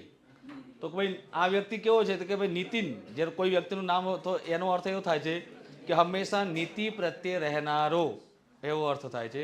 આમ જોવા જઈએ તો એનો સમાસ કરી શકીએ તો ઉપપદ થાય, નીતિ પ્રત્યે રહેનારો અથવા નીતિમાં રહેનારો, એવું થાય. પ્રતીક્ષા શબ્દનો અર્થ થાય છે રાહ જોવી, બરાબર? પ્રતિ પ્લસ ઈક્ષા, પણ ઈક્ષા શબ્દ કેવો છે કે જે પૂર્વપદ સાથે જે અલગ અલગ પૂર્વપદ સાથે જોડાય એમ એમ એનો અર્થ બદલાઈ જાય. અહીંયા પ્રતીક્ષા છે, ત્યાં પેલું પરીક્ષા હતું, એ રીતે. નારીશ્વર, રજનીશ, રજની તો તમને ખબર હોય, રજની એટલે દિવસ, અજવાળિયાના સંદર્ભમાં રજની શબ્દ વપરાય છે, બરાબર? એ જ રીતે અવનીશ શબ્દ પણ આવે, અવનિન્દ્ર પણ આવે, રજનીન્દ્ર પણ શબ્દ આવે. જેટલું સંધિમાં આગળ વધવું હોય એટલું વધી શકાય. આ ક્લિયર છે? રસોઈ દીર્ઘઈ યાદ કરીને આવજો. હવે સવર્ણ સંધિનો ત્રીજો નિયમ,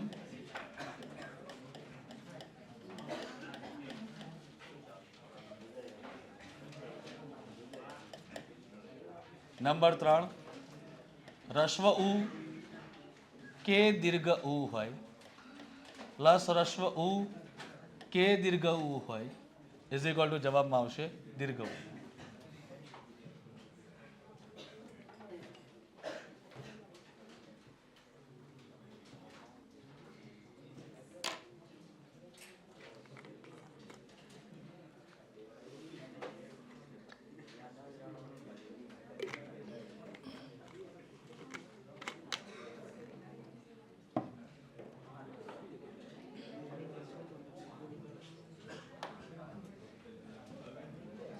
એક શબ્દમાં લખવામાં, શાંતિ રાખજો, એક શબ્દ લખવામાં હંમેશા આપણે મિસ્ટેક કરીએ છીએ, ગુરુ શબ્દ.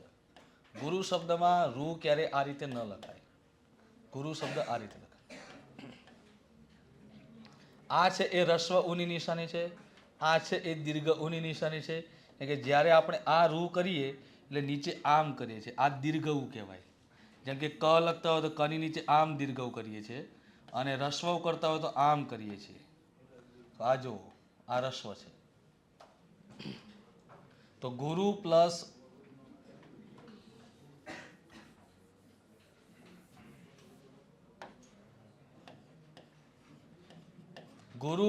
ઉપસદન, રને કરી દો ખોડો, રસ્વ ઉ બહાર આવી જશે, પ્લસ ઉપસદન. હવે તમે રસ્વ ઉ વત્તા રસ્વ ઉ કરશો એટલે જવાબ શું આવે? બંને ઉ નીકળી ગયા. સદન શબ્દને પાછળ મૂકી દઈએ, ગુર શબ્દને આગળ મૂકી દઈએ. હવે તમે ર ની અંદર ઉ મિલાવી દો એટલે રૂ થઈ જશે દીર્ઘ. મતલબ કે શબ્દ સંધિથી જોડાશે તો જ રૂ દીર્ઘ થાય છે, અન્યથા એ સિંગલ હોય તો રસ્વ રહેશે.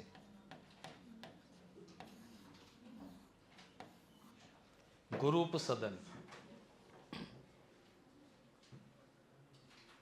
તો બોલો ભારત માતા કી વંદે. સરસ.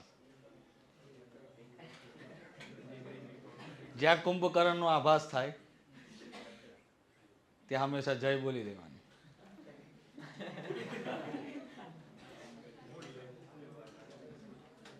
એટલા માટે કથાકાર હોય ને એ હંમેશા કથામાં થોડી વાર થાય તરત જય બોલાવડાવે ને ભજન કરાવડાવે. સમજી ગયા? એ શ્રોતાઓ પાછળ બહુ મુગ્ધ પણ ન થવા જોઈએ, નહીતર પછી ઘેર ઘેર મીરાબાઈ ગંગા સતી આવે. ચલો કેટલાક શબ્દો લઈએ આપણે.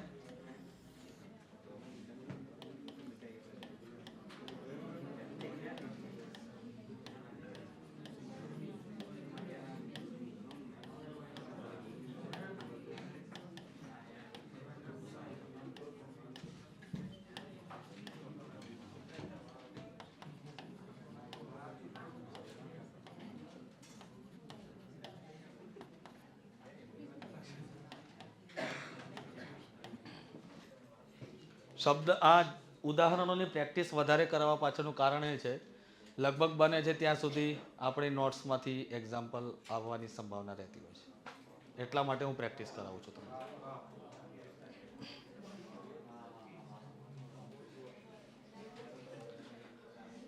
સંપૂર્ણ એવું માનીને પણ ન ચાલવું, નહીતર પછી આપણી અંધભક્તિ પણ કહેવાય.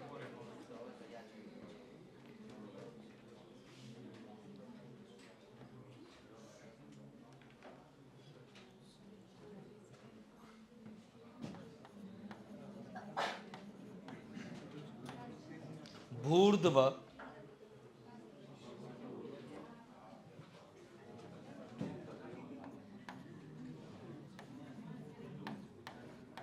ભુરજીત,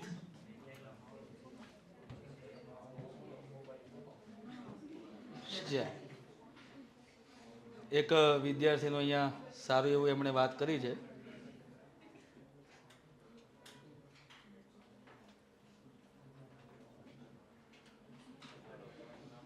જેને ગ્રામર જરાય નથી આવડતું તેને લેક્ચર ના જોવો જોઈએ.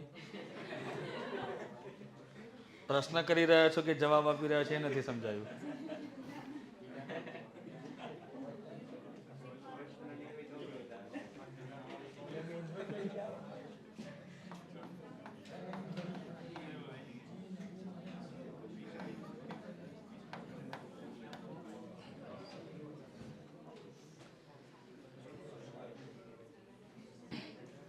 આજકાલ જે પણ વિદ્યાર્થીઓ, હું એવું નથી કહેતો, કોઈની ઉપર બ્લેમ નથી કરતો, પણ ખરેખર સફળ થવું હોય ને તમારું સ્વપ્ન હોય ને અધિકારી બનવાનું કે જે પણ તમારી ફિલ્ડમાં જવાનું, તો એ ફિલ્ડ જ્યાં સુધી પ્રાપ્ત ન થાય ત્યાં સુધી તમારે દિવસને રાત અને રાતને દિવસ તરીકે જોવું પડે.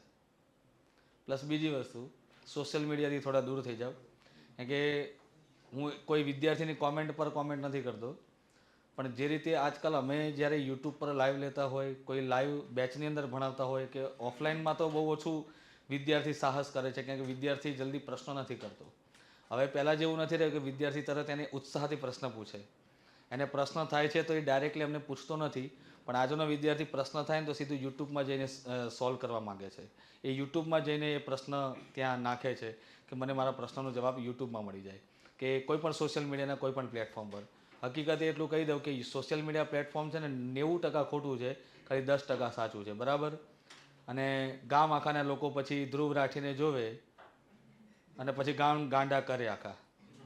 એટલે ધ્યાન રાખવાનું કે એ બધા ડોક્યુમેન્ટરી તમને રીલ્સ બતાવીને આમાં પેલી પીળી લાઇટો કરીને હાઇલાઇટ કરીને તમને એમ કહીને આ જ સાચું ને તે સાચું, બરાબર. એ લોકો પોતે ચાહિતા બનવા માંગે છે, એટલું યાદ રાખી લેજો. હું તો હસમુખ પટેલ સાહેબને પણ એ કેટેગરીને જ ગણું છું, કારણ કે આખો દિવસ કોઈ નવરો વ્યક્તિ જ હોય જે આખો દિવસ સોશિયલ મીડિયા ઉપર એક્ટિવ હોય. કાં તો એને લોક ચાહના મેળવવી છે, કાં તો એ પછી સોશિયલ મીડિયા માટે ગાંડો છે, બરાબર. બાકી એક દાસા સાહેબ બી હતા, એમના સમયમાં પણ મેં ભણાયેલું છે, મેં જોયેલું પણ છે, એક્ઝામ પણ આપેલી છે, મને ખબર છે. એમનું બહુ સ્ટેટિકલી કામ હતું, એકદમ પોઈન્ટ ટુ પોઈન્ટ ચાલનાર વ્યક્તિ હતા, અને જે બોલે એ કરીને બતાવતા હતા. પછી ગામ આખાને એવું નહીં કે જો હું બોલું છું ધ્યાન રાખજો તમે, આ તારીખ થશે, આમ થશે, એવું ગામ ગાંડા કરવાનું કામ નહોતા કરતા આમની જેમ. એ બાબતે તો એવું થાય છે ઘણી વખત કે નલિનભાઈ ઉપાધ્યાય જે કરતા હતા કેવું હતું ખબર છે, ધીરજતાથી કામ કરતા હતા, ધૈર્યથી. ભલે જેવું કરતા હતા પણ ધૈર્યથી કરતા હતા, શાંતિથી. કોઈ દિવસ યુટ્યુબમાં આવીને કે કોઈ દિવસ ટ્વિટરમાં આવીને એવું નથી કીધું ભાઈ આ એક્ઝામ આવે છે ફલાણું ઢીકણું, બરાબર. તમે એક્ઝામ આવી ગઈ ત્યાં સુધી તમારા હજી સિલેબસમાં કેટલા માર્ક્સનું છે માર્કિંગના ઠેકાણા નથી, અને કહો છો હું કંઈક નવું કરીશ. કાંઈ નવું નથી કર્યું.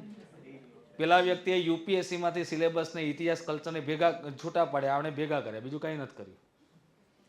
અને લોકોને યુપીએસસી તરફ આકર્ષાય વસ્તુ સાચી છે, બટ એક પ્રથમ ચરણ હોવું જોઈએ, પગથિયું હોવું જોઈએ. તમે જીપીએસસીને જે યુપીએસસી બનાવશો તો યુપીએસસીને શું બનાવશો? હવે સીધી વાત છે યાર, લોકો કોમેન્ટો કરી રહ્યા છે તમારી ઉપર. એટલે કહેવાનો મિનિંગ એ છે કે પેલા ગુજરાતના છોકરાઓને છે ને યુપીએસસી બહુ ઓછી ગમે છે, અથવા તો એ પોતાની જાતે એટલા કેપેબલ નથી સમજતા એટલે જીપીએસસીને પકડી છે. હવે તમે એમાં યુપીએસસી નાખવા જાઓ છો યાર. પહેલાં તો શાળાનું કોલેજનું પહેલાં તો સુધારો શિક્ષણ, હને.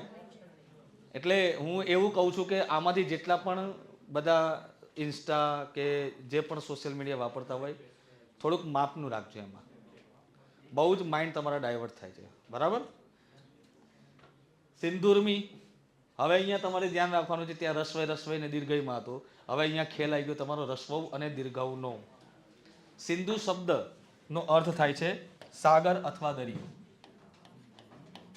તો સિંધુ શબ્દમાં ધુ રસ્વ કરશો તો ઉર્મી શબ્દ ક્યારેય પણ કોઈ પણ જગ્યાએ કરો તો ઉર્મીમાં ઉદીર્ઘ કરજો અને મી રસ્વ કરજો. ઉર્મી શબ્દનો અર્થ ક્યાં થાય? તેનો અર્થ આમ તો થાય છે છલકવું. અહીંયા શું છલકે છે? સાગર. પણ એ જ વસ્તુ વધુ એટલે વહુના અર્થમાં આવે તો પછી વધુના મોજા ન છલકે, એનો આનંદ છલકાય. અને જે દિવસે એનો આનંદ છલકાય તો ધ્યાન રાખવાનું રોટલીમાં એ મીઠાશ લાગે. વધુત્સાહ, તો વધુ પ્લસ ઉત્સાહ. હવે વધુ જ્યાંથી શરૂ કરીએ આપણે, જ્યાંથી બાકી છે ત્યાં બ્રેક પડેલી છે. કોનો?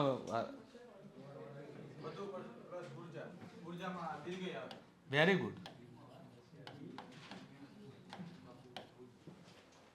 વધુ ઉર્જા.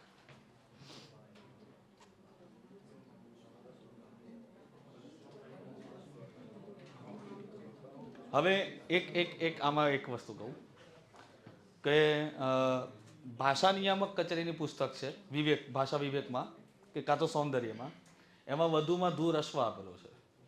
કેટલાક વિદ્યાર્થીએ મને સવાલ કરેલો છે પહેલાં કે સાહેબ, એટલે તમને પ્રશ્ન થાય એ પહેલાં જ હું જવાબ આપી દઉં કે વધુમાં સાહેબ આ ધુ રસ્વ જ આવશે કે દીર્ઘ આવશે, ખબર કઈ રીતે પડશે? તો ધ્યાન રાખવાનું કે સંધિમાં મોટે ભાગે જ્યારે બે શબ્દો છૂટા પડતા હોય ને તો પ્રાયોરિટી કોઈ મેજોરિટી સમજો તો પૂર્વ પદમાં નામ આવે. શું આવે? ઓકે, નામ આવશે મોટે ભાગે. ભાગ્યે જ કોઈ જગ્યાએ વિશેષણ આવે, ધેટ મીન્સ વિશેષ્ય જેને કહેવાય, સોરી વિશેષણ કહેવાય. મોટે ભાગે શું આવે? વિશેષ્ય જ આવે. વિશેષ્યનો અર્થ થાય છે નામને આપવામાં આવેલું જો વિશેષણ હોય. માનો કે રવિરાજ છે તો હું એમ કહું કે ભાઈ રવિરાજ એટલે હોશિયાર છે. કેવા રવિરાજની વાત કરું? હોશિયાર રવિરાજ. તો હોશિયાર છે વિશેષણ છે, તો રવિરાજ શું કહેવાય ખબર છે? વિશેષ્ય કહેવાય. રાઈટ. તો અહીંયા વધુર્જા, કોની ઉર્જા કીધી છે? વહુની ઉર્જા, તેજસ્વીતા બતાવી છે. ઉર્જાનો મીન્સ એવું પણ થાય છે કે કાર્યરત, કે જ્યારે ઘણા ઘરની અંદર કેવું હોય કે સ્ત્રીઓ તમે જુઓ તો આમ આખો દિવસ આમ કાર્ય કરતા હોય, અને ઘણા લોકો જમવા બનાવે તો અડધો કલાકમાં ફટાફટ દાળ ભાત રોટલી શાક બની પણ જાય. અને ઘણી વહુ એવી પણ હોય કે 3 કલાકે થાય. બરાબર? મીન્સ તો એને વધુ ઉર્જા ન કહેવાય, એ અમુક ઉર્જાઓમાં આવશે. એ જ રીતે બાહુર્ધવ. શું કહેવું બેનો આ બાબતે? બોલો ભારત માતા કી.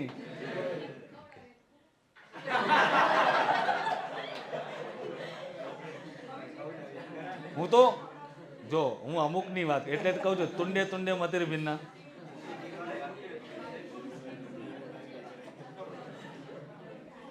એક જસ્ટ એક્ઝામ્પલ, હો, કોઈએ પાછું દિલો દિમાગ અને પર લેવું નહીં. બાહુર્ધવ. બાહુર્ધવ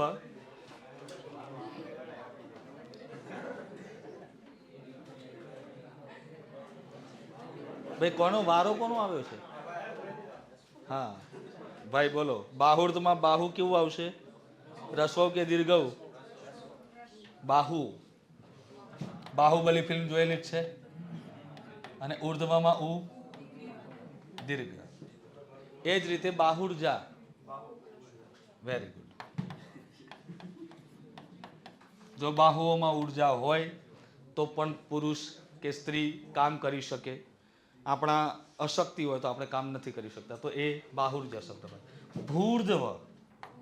ભૂ એટલે પૃથ્વી. તો સ્વાભાવિક છે પૃથ્વીના સંદર્ભમાં ભૂ હંમેશા દીર્ઘ લખીએ છીએ. અને ઉર્ધ્વ નો મિનિંગ થાય આકાશ. એટલે કહીએ છીએ પૃથ્વી આકાશ. તો મેન્સમાં કદાચ આપણે એવું આકાશ પાતાળ વાળો જ્યારે શબ્દ લખવાનો હોય ને, તો એની જગ્યાએ તમે ભૂર્ધ્વ શબ્દ પસંદ કરજો, યુનિક લાગશે. ભુર્જિત. ભૂ પ્લસ ઉર્જિત. ભુર્જિત. સરયુર્મી. Very good. સરયુ નામની એક નદી પણ છે, અને સરયુ શબ્દનો અર્થ પણ એવો થાય છે નિખાલસ. ઉર્મી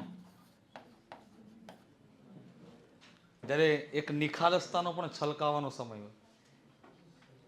નિખાલસતા ક્યારે છલકાય? નિખાલસ એટલે ખબર છે?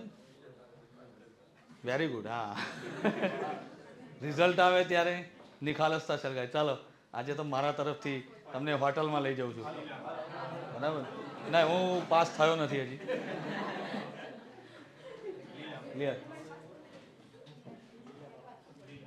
હા, ભાનુ પ્લસ ઉદય. એક વિદ્યાર્થીએ એક સરસ એક્ઝામ્પલ આપ્યું છે, ભાનુદય. તો ભાનુ પ્લસ ઉદય.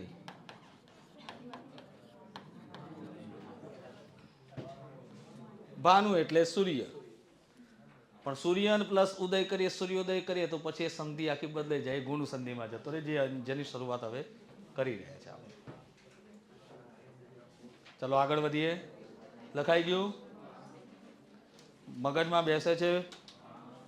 ઘરે જઈને આની પ્રેક્ટિસ કરશો. નેક્સ્ટ લેક્ચરમાં આવશો તો આના સિવાય કેટલા એક્ઝામ્પલ સોલ્વ કરીને આવશો બધા? મિનિમમ માનો કે આ છે તો આના બીજા 10 એક્ઝામ્પલ તમે સોલ્વ કરો. એ ગમે ત્યાંથી તમે લાવો. તમે કોઈ પણ પ્રાઇવેટ પબ્લિકેશનની પુસ્તક લો કે ગવર્મેન્ટ પબ્લિકેશન લો, કોઈ પણ કરજો. નેક્સ્ટ.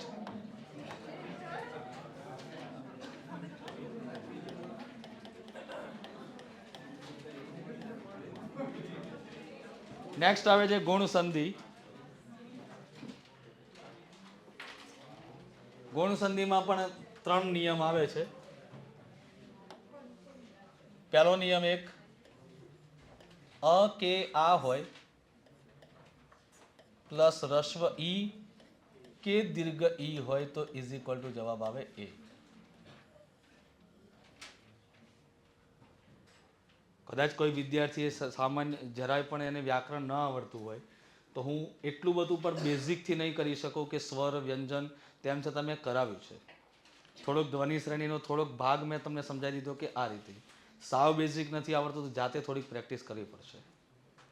કારણ કે જેટલી એક્સપેક્ટેશન તમારી એક ફેકલ્ટી પાસે હોય કે અમને બધું ઉતારી દે મગજમાં, એટલી જ અમારી પણ અપેક્ષાઓ તમારી ઉપર હોય કે તમે ગ્રેજ્યુએટ થઈને આવ્યા છો તો કમસે કમ આટલું આવડતું હોવું જોઈએ. બરાબર? ચલો, તો અહીંયા પણ એ જ નિયમ લાગુ પડે છે કે જે રીતે તમે અ પ્લસ ઈ કરો તો પણ એ થવાનો છે અને આ પ્લસ ઈ કરો તો પણ એ કરવાનો, અને એ પણ રસ્વઈ હોય કે દીર્ઘઈ હોય, જવાબમાં તો શું આવવાનું છે? ઉદાહરણ તરીકે એક લઈએ છીએ ગણેશ, અને આ ઉદાહરણમાં ઘણા બધા આપણને મતલબ કે આ નિયમથી ઘણા બધા ઉદાહરણો આપણને મળવાના છે. જેમ કે ગણેશ શબ્દની સંધિ છૂટી પાડીએ તો થશે ગણ પ્લસ ઈશ. કેટલાક લોકો એને ગુણેશ પણ કહે છે કે ભાઈ ગુણા નામ ઈશ, એટલે કે ગુણ પ્લસ ઈશ. કેટલાક લોકો કહે છે ગણ પ્લસ ઈશ પણ કહે છે. તો હવે જ્યારે જોઈએ છીએ બંને શબ્દોને તો અણને ખોડો કરીએ એટલે એમાંથી અ સ્વર બહાર આવી જાય, પ્લસ ઈશ કરી દઈએ તો અ પ્લસ ઈ ઇઝ ઇક્વલ ટુ થઈ જાય એ. અ અને ઈ નીકળી ગયા, શ મૂકી દો પાછળ, ગણ મૂકી દો આગળ, અણ ખોડો છે એમાં એ નાખી દો એટલે થઈ જાય ણે, એટલે ગણેશ શબ્દ થઈ જાય છે. જ્યારે નથી આવડતો તમે શબ્દને જે છૂટા પાડેલા છે તો આ રીતે આ એક આ પદ્ધતિથી પણ તમે સમજી શકો છો.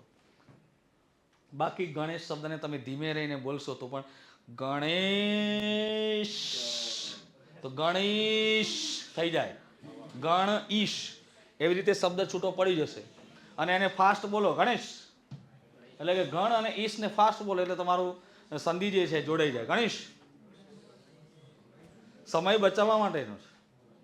કારણ કે મેન્સમાં તો 12 મિનિટનો ખેલ છે.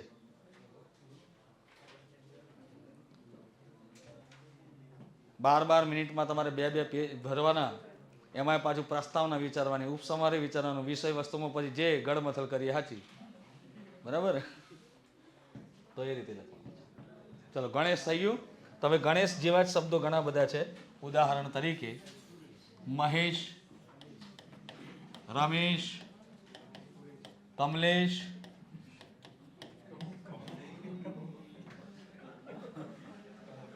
છે અહીંયા કોઈ છે કમલેશ?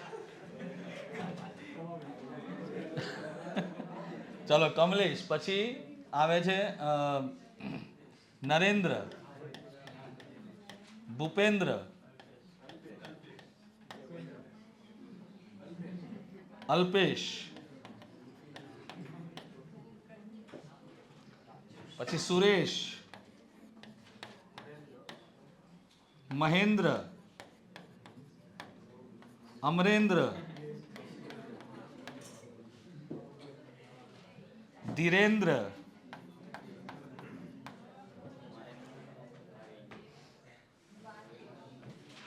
Very good. જો દ્વારકેશ શબ્દમાં બે રીતે આવે, કાં તો દ્વારકેશ આવી શકે, કાં તો દ્વારિકેશ પણ આવી શકે. બંને માટે તૈયાર રહેવું પડે.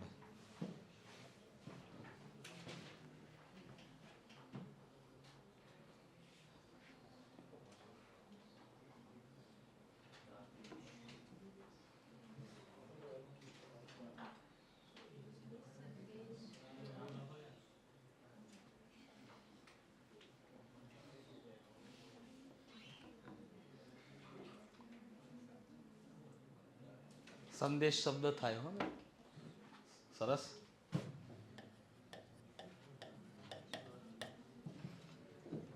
આટલું પ્રચલિત નામ હોવા છતાં પણ હું પહેલી વાર એને સોલ્વ કરાવીશ. લંકેશ.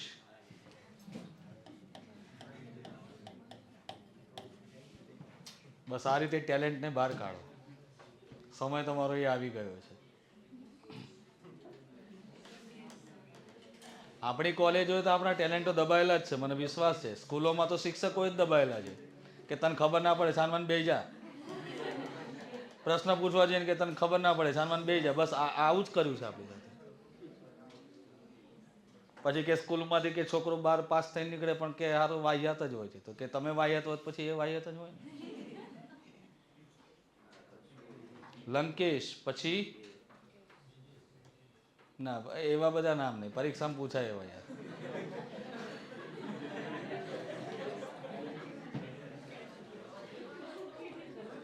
ચલો હું આપું.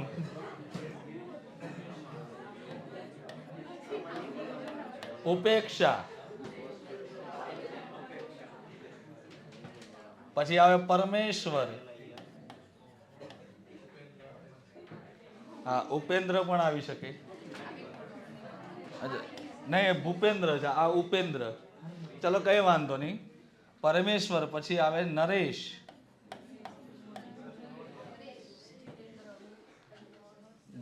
હા જીતેન્દ્ર.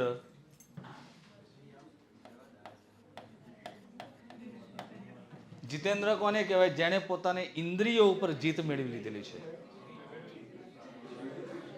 છે કોણ? તો આ વખતે ક્લાસ 1 માં ફાઇનલ જ છે.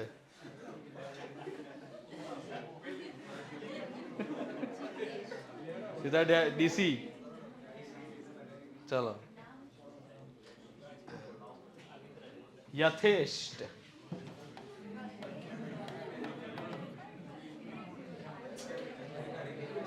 યસ, અહીંયા હવે જે લાઈવ સ્ટુડન્ટ પણ કહી રહ્યા છે કયા કયા શબ્દો છે, જેમ કે જયેશ, ભાવેશ,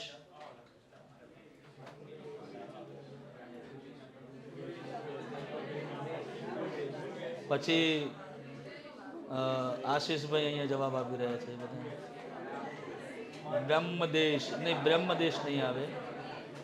જિગ્નેશ આવે. ઓકે, આમાં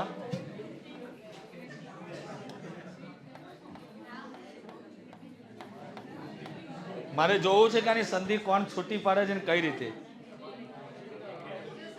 ધર્મેન્દ્ર આવશે.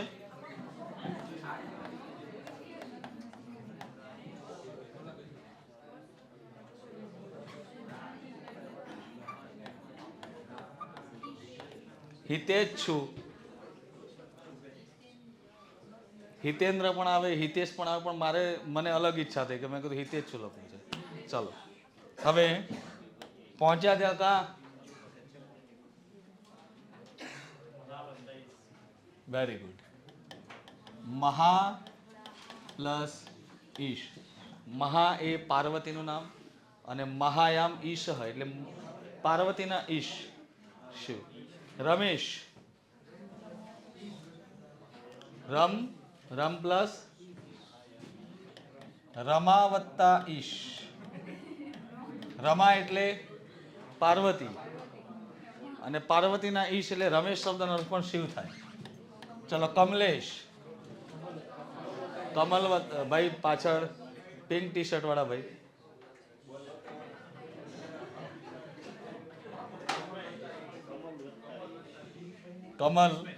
કમલ નહીં, કમલા.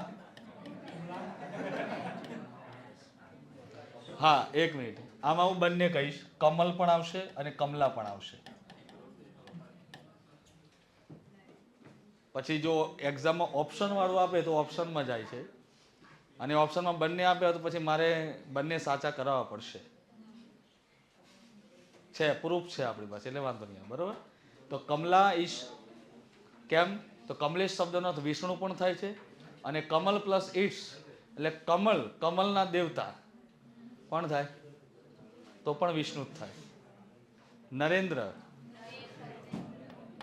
નર પ્લસ ઇન્દ્ર. ભૂપેન્દ્ર. બરોબર જ છે ને ભાઈ? અચ્છા એક મિનિટ, ભૂપ એટલે શું થાય એનો અર્થ? Very good. કોણ બોલ્યું ભાઈ?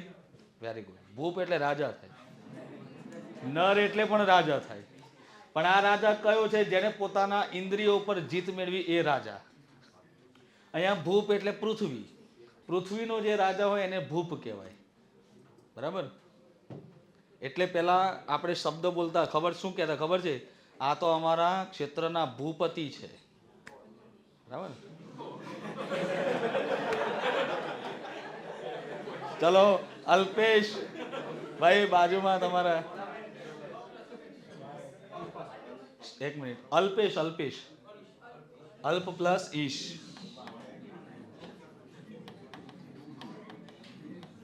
અલ્પ એટલે થોડું ઓછું. સુરેશ, સુર પ્લસ ઈશ. મહેન્દ્ર, મહા વત્તા ઇન્દ્ર. બરાબર. એ જ રીતે અમરેન્દ્ર તો અમર પ્લસ ઇન્દ્ર.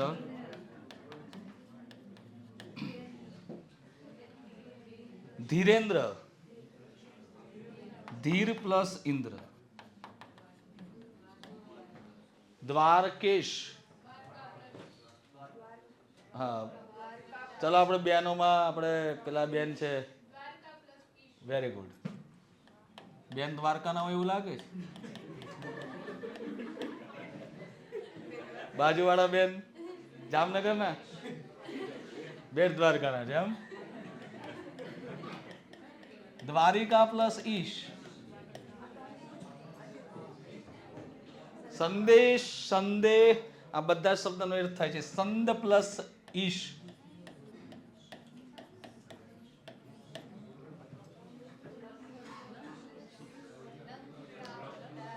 સંદ પ્લસ ઈશ ઇઝ ઇક્વલ ટુ સંદેશ, જેનો અર્થ થાય છે સામાન્ય.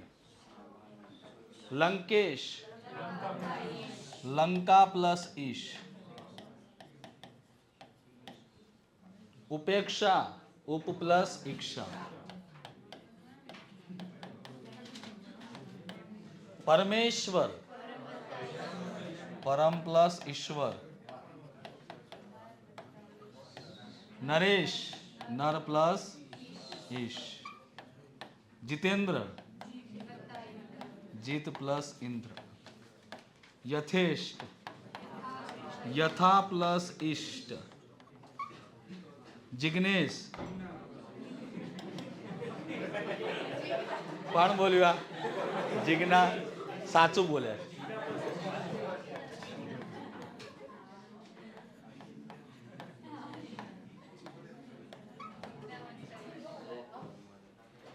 ખરેખર તો આ જિજ્ઞેશ એવો કોઈ શબ્દ નતો. જિજ્ઞાસુ, જિજ્ઞાસા એવો શબ્દ હતો, જેનો અર્થ થાય છે જિજ્ઞેશ નો અર્થ થાય છે જિજ્ઞા જગાવનાર, એવો અર્થ હતો. પણ અહીંયા બધા આ અપવાદ કહેવાય. પણ તેમ છતાં ગુજરાતીમાં છે, કેમ કે સાર્થ જોડનીકોશ જે ગાંધીજીએ લખ્યો છે. ધર્મેન્દ્ર, ધર્મ પ્લસ ઇન્દ્ર. અને હિતેચ્છુ, હિત પ્લસ ઈચ્છુ. હિતેચ્છી હોય તો હિતેચ્છી જો કે શબ્દ નથી થતો, હિતેચ્છા અથવા હિતેચ્છુ આટલો શબ્દ થઈ શકે. અચ્છા, ટાઈમ થઈ ગયો છે. જો હવે એક જ મિનિટ, પહેલા તમારા પ્રશ્નોનું સમાધાન લાવી દઈએ આપણે.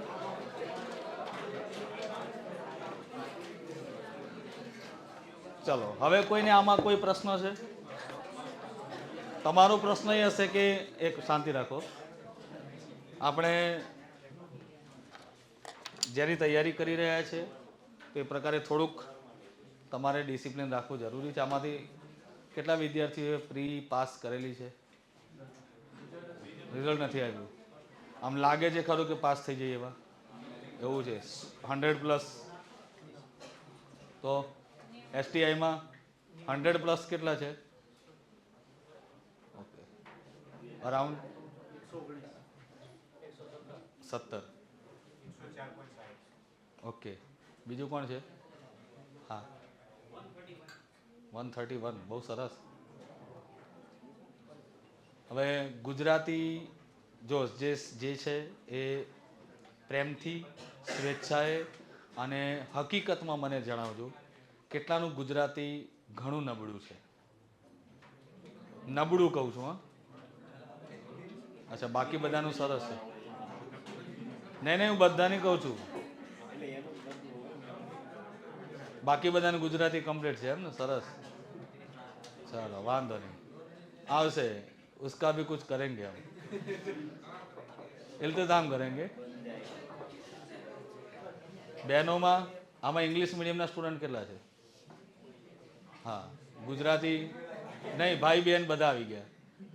ગુજરાતી ફાવે છે કે તકલીફ છે? ફાવે છે. ગ્રામરમાં ફાવશે? આજના લેક્ચરમાં સમજણ પડી ગઈ છે? જે પણ ભણ્યા એ આ પહેલાં ક્યારે સંધિ ભણેલા હોય એવા ખરા? કોઈ કેટલા વિદ્યાર્થી પહેલાં સંધિ ભણેલા છે આમાંથી? ઓકે. બાકી બધા ફર્સ્ટ ટાઈમ ભણ્યા છો?